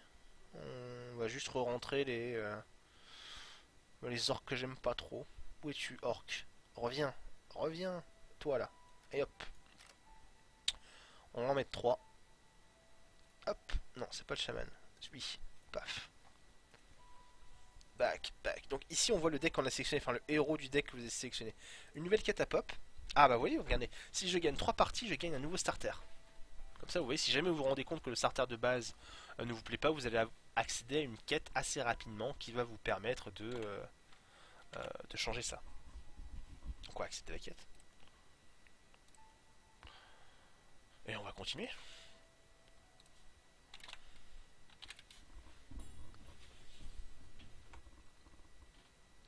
Alors j'ai une main à un seul shrine.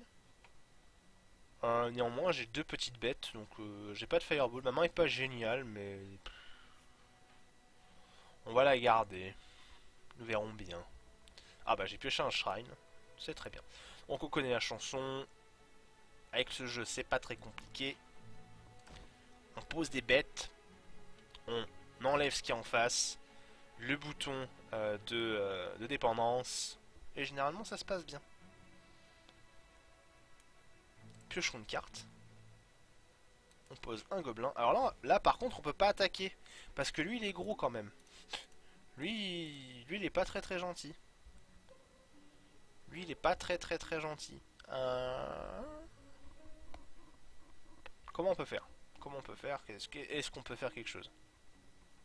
Alors lui, il a une capacité qui dit qu'à chaque fois qu'il attaque, à la fin du combat, il gagne un emblème de weakness. Donc l'emblème de weakness, c'est un -1/-1 sur la tête. Eh ben écoutez, on va pas lui donner, hein. Il dit non, non, c'est bon. Touche pas mes gobelins. Bon, des gobelins qui fuient, généralement, sont des gobelins morts, mais... Donc là, il m'attaque moi, je bloque pas. Et là, d'un coup, il va passer 2-2. Là, c'est déjà un peu plus acceptable. 2-2, je vais probablement pouvoir faire un trade. Je les remets en ligne de front. Malheureusement, dans ma main, je vais pas pouvoir jouer grand chose, puisqu'il me faut à chaque fois 3 de ressources et 2 de seuil pour les jouer. Mais, c'est pas très très gentil tout ça. Ce qu'on va faire, c'est qu'on va piocher une carte, voir si on peut obtenir quelque chose. Non. Rien de génial. On va utiliser la du héros, on va se débarrasser de ça. Donc cette créature, quand elle meurt, elle fait pop une petite 2-2. Mais cette petite 2-2 me dérange un peu moins parce que cette 2-2 n'a qu'un seul de speed. C'est-à-dire qu'elle ne peut pas bloquer mes créatures. Ni les attaquer d'ailleurs. Oui, eh bien, bah, tant pis. Hein. Ah, alors là, oui, bah, là j'ai des problèmes. Là, il fait un trade 1 pour 1. Et il me met 2.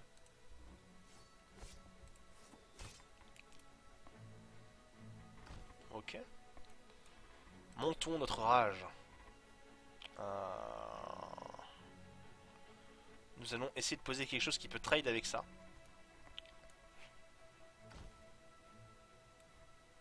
On va pas attaquer puisque forcément voilà. Alors là, je vais peut-être pouvoir vous montrer un petit aspect du jeu que j'ai pas encore montré. Ah bah non, il le fait pas. Tant pis. Est-ce que j'ai envie de bloquer?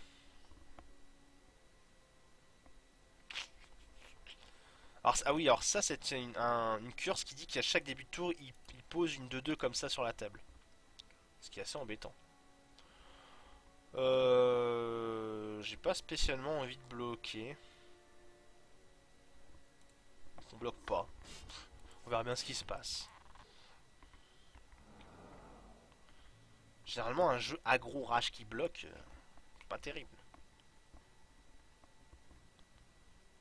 C'est pas terrible.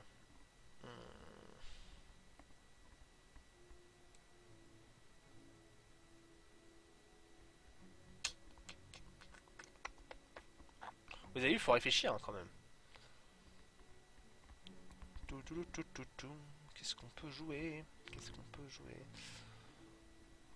Alors on pourrait essayer de se débarrasser de ces créatures, histoire d'avoir un start un peu plus frais, peut-être.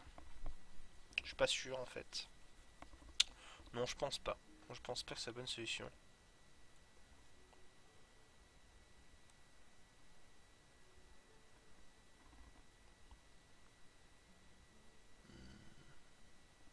On va jouer ça. C'est pas forcément la meilleure chose à faire, mais c'est pas grave. Bouton de dépendance, paf, on lui met 7. On essaye de faire la course.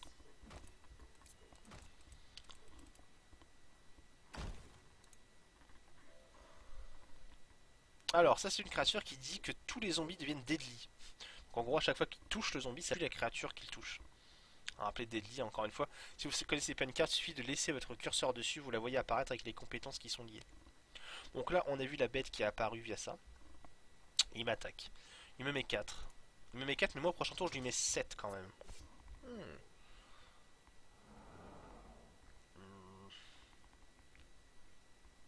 En fait, 7 et 5, 12, c'est ballot, je le mets à 1. Ah, j'ai peut-être oublié la scène, j'entends le petit ding. Oui, c'est ça. Excusez-moi. Oublié la scène.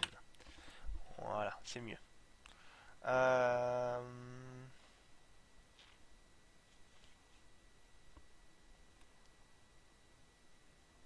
Je suis à 6. Il a 1, 2, 3, 4 attaquants.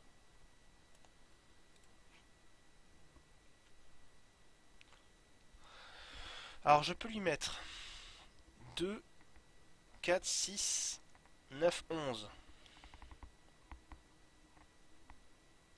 12. C'est vraiment ballot. Je peux aussi me débarrasser de ça. 3 et 2. 3, 5, 7. 9, 11, 12. Je le mets à 1. Alors le 1, c'est la solution pour lui mettre 1, c'est je joue Jibo Eroni qui gagne Swift. Donc Jibo Eroni c'est 2, 2, 1. Donc ça fait 2, 4, 6, 9, 11. Le pouvoir du héros 12, il est à 1. Mais je meurs derrière, c'est stupide. C'est stupide. Je pense qu'une des solutions serait de faire la course de façon intelligente. En tuant cette créature, qui va tuer ça aussi, puisque ça met 1 point de dégâts à toute la frontline. Voilà. De me débarrasser d'un zombie de plus, j'imagine. Histoire d'être sûr et certain de ne pas me faire rusher bêtement. Bouton de dépendance. Et on va essayer de le tuer au prochain tour.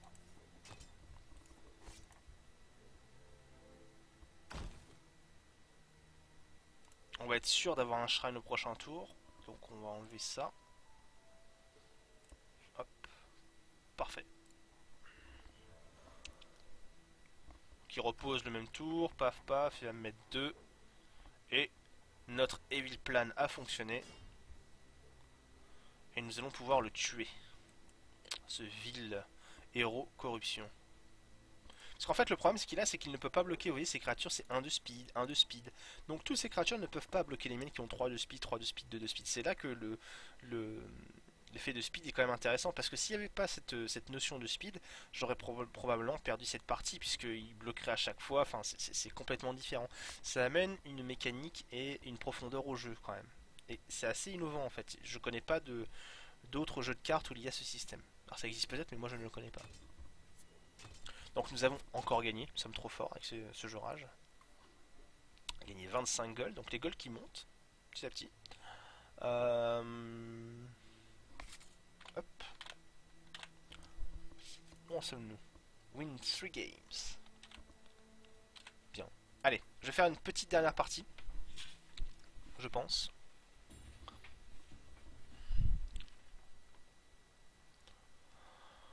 Nous jouons contre le même héros, donc j'ai pas lu sa capacité. Sa capacité mais enfin fait qu'une créature n'a plus que 1 de speed.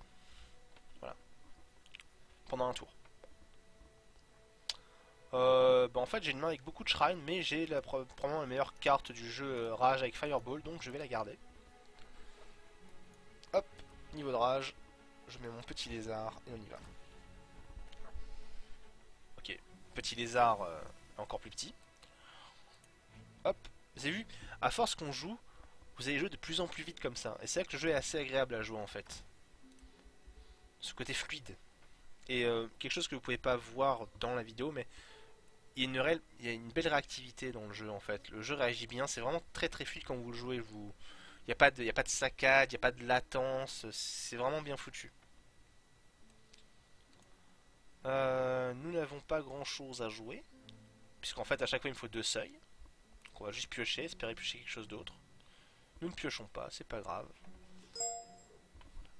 Nous attaquons, j'ai à nouveau oublié la scène, ce qui est assez pénible. Voilà, excusez-moi. Nous mettons 2, très bien. Et on va utiliser le pouvoir du héros, puisque sinon j'aurais pas utilisé mes points de ressources. Donc autant faire quelque chose. Mon adversaire ne joue rien, cette IA est décidément assez mauvaise. Je monte ma rage, je mets la carte qui fait que tous les gobelins ont Swift, bouton de dépendance, et on y va.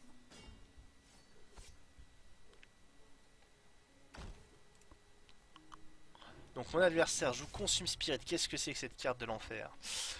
Une créature gagne -X, donc attaque HP, et une autre créature gagne +X, +X. X étant votre niveau de corruption. Mon adversaire n'ayant qu'un de corruption et étant IA, il a été assez stupide pour mettre -1, à cette créature, +1, à celle-là, ce qui fait qu'à la fin du tour, ça n'a strictement rien fait.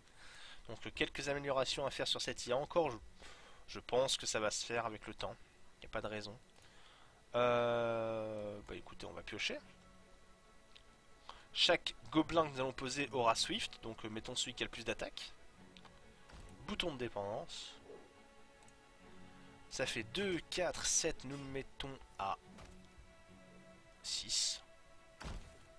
Bah écoutez, c'est parfait. Le prochain tour il est mort probablement. Il se décide enfin à jouer quelque chose, donc c'est cette tombe qui fait pop des petites 2-2 sur la table. Ça n'a plus grande importance puisque nous allons le tuer sur ce tour.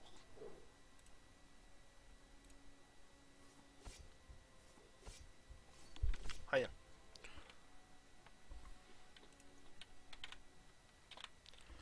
Alors, j'ai débloqué une quête. J'ai débloqué une quête, oui, puisque j'ai joué 5 games en tout. Jouer 3 parties avec un héros rage et vous avez gagné 2 cartes communes. Et ben, on va prendre, ma foi. Très bien. Une quête de plus. Donc là, 3 wins, 3 games. Allez, je fais la toute dernière là. Si je gagne un starter deck, ça vaut le coup. Motivons-nous. Je joue contre Zakari. Donc Zakari, c'est le héros rage. On a notre nouvelle carte, on va pouvoir la tester. Beaucoup de shrine, mais bon, on va garder ça. Hein. Mon adversaire joue premier, il joue un petit gobelin qu'on connaît très bien. Qu'on connaît très très bien. On va jouer le même. Mon adversaire utilise sa capacité de héros, met 1 point de dégâts à mon gobelin, m'attaque avec son gobelin, me met 2. Bon, classique. Nous avons le choix. On peut lui faire la même chose, ce qui paraît plutôt bien. On va faire la même chose, je pense. On va toujours être en retard d'un coup, donc en fait je pense pas que c'est la meilleure solution. Oui, parce que si je lui tue sa créature qui m'en repose une, l'état du board sera exactement la même chose au prochain tour et j'aurai pas forcément quelque chose de mieux à jouer. J'ai encore oublié la scène, quoi. Quoi me dingue-t-on? Ça doit être ça. C'est ça. C'est mon doigt qui a dû fourcher à nouveau. Bah, je m'excuse un peu pour ça. C'est pas forcément évident à faire. Hop là. On va poser ce gobelin. Qui est un risque, mais voilà, à cause de ça. Puisqu'en fait, bah là, je prends la sauce, du coup, voyez-vous, avec mon choix. L'autre choix aurait été plus safe, mais m'aurait fait perdre sur le long terme, donc... Bon, là, par contre, ça vaut quand même le coup, parce que les 4 points de dégâts, je vais quand même le sentir. Donc, tuons-le. Tuons-le, tuons-le. Qui me pose Jibo et son pote. Ok.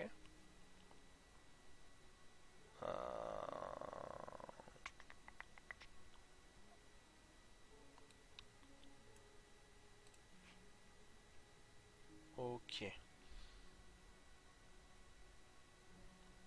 Ça sert à pas à grand chose de le poser puisqu'il a qu'un seul point de vie, il va pouvoir utiliser la capacité de son héros pour me le tuer. Donc... Et lui il peut pas bloquer. Dans tous les cas, c'est pas terrible. On va garder ça de côté, on va passer notre tour et on va espérer que ça tienne, cette défense. Il attaque avec les deux, je vais en bloquer un quand même. Voilà. Bon, je passe à 12, mon adversaire est toujours à 20. J'aime pas trop ça.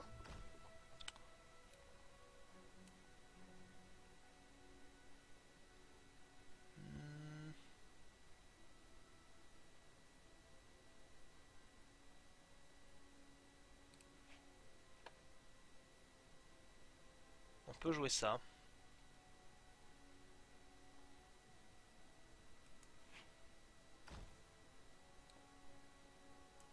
Et ça. On verra bien. On y met 4. Donc cette carte on l'a peut-être pas vue, donc c'est une simple 3. En fait je pense que les cartes de mon jeu vous les avez déjà plus ou moins assimilées. Puisque bah, c'est quand même assez récurrent de les voir dans le deck. Donc c'est vrai que je passe un peu moins de temps à les expliquer, mais j'assume que... Je me dis que vous les connaissez maintenant, en fait. Donc là il se décide d'attaquer mes créatures et de me mettre 2. Eh bien oui, très bien. Donc nous allons clean le board. Il me met à 10. On va utiliser la capacité de notre héros, je pense, pour... Oh, oh, oh, oh. Alors, j'avais fait une petite erreur. Avant d'utiliser la capacité de mon héros. Piochons. Puis posons notre créature. De toute façon, il va utiliser la sienne, hein. C'est un petit peu un échange de bons procédés, je pense. Mais, au moins, ça va plus ou moins le forcer à le faire.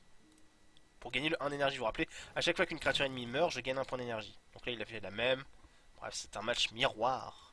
Miroir, mon beau miroir. Pas très étonnant. On va poser 3-5 Ranged. Alors Ranged on connaît pas. Ranged deal, donc ça inflige les dégâts de combat avant les non-ranged créatures. Donc Donc en gros, le combat se déclare, les créatures avec range infligent leurs dégâts, puis les créatures qui n'ont pas le range infligent les siennes. Donc si deux créatures 3-3 se rencontrent, si une des deux est range, elle emportera le combat puisqu'elle infligera les dégâts en premier. On va poser nos deux créatures et passer. Il me pose la super migrare de la mort qui tue, que je ne peux pas bloquer, puisqu'elle a 3 de speed. Moi j'ai rien qu'à 3 de speed. C'est plutôt pas très bien, surtout que j'ai 3 shrines dans la main, c'est pas cool. Non, c'est pas cool. Ah bah, comme qui dirait, hein. Le salon bourré. Bouton de dépendance. Là, ça va activer sa capacité. Je vais dire oui, bien sûr. Je veux un petit gobelin. Je lui mets masse dégâts dans la tête.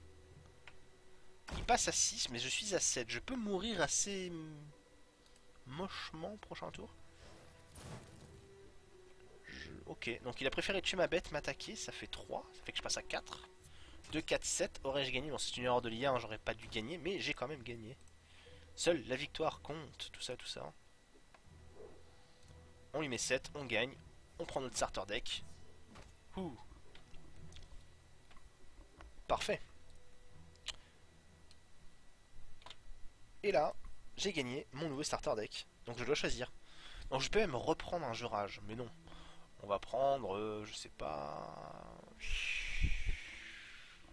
Allez, Dominion. Donc en fait, quand vous avez le choix des starter decks, ça vous donne un petit résumé un petit peu de ce que ça fait. Hop, et j'ai gagné mon starter deck. En gagnant mon starter deck, j'ai acquis un héros de minion, ce qui fait que j'ai commencé à débloquer la zone de minion.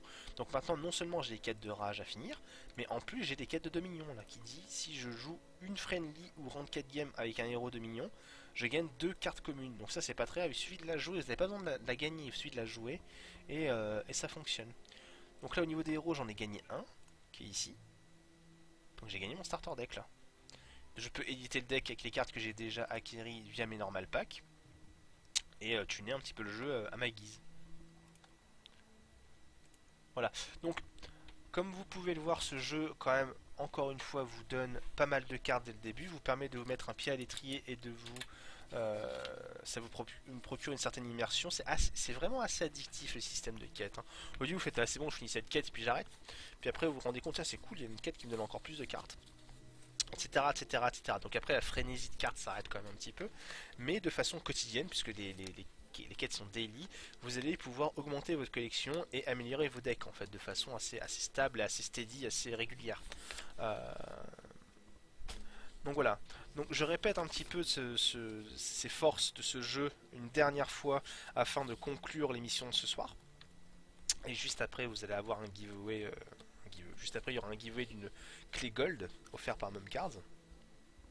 Donc un jeu rapide, vous avez vu les parties se passent très rapidement, un jeu facilement grindable, un système de quête assez addictif et assez sympa qui ne voit pas vraiment le temps passer en fait, hein, on a envie d'aller plus loin. Un lore sur lequel ils peuvent s'appuyer plus tard pour le côté PvE. Il y a aussi également une réelle volonté des développeurs de créer un système compétitif via les tournois et le ladder. Qu'est-ce qu'on peut dire d'autre? Un système de Kickstarter qui est quand même assez sympathique. Moi, d'un point de vue personnel, je suis pas trop Kickstarter, mais j'avoue que si un jeu vous plaît, si ce jeu vous plaît, leur Kickstarter, surtout celui à 50$, je vais me dire, mais tu vends ou quoi, mais c'est vrai, celui à 50$ est clairement le plus rentable. Et peut vous permettre d'avoir. C'est comme si vous achetiez un jeu, je dirais une connerie, mais un jeu de PS4, bah là vous achetez un jeu PC qui est ça, vous allez avoir des avantages pendant un an. Donc voilà. Voilà un petit peu pour résumer ce premier stream.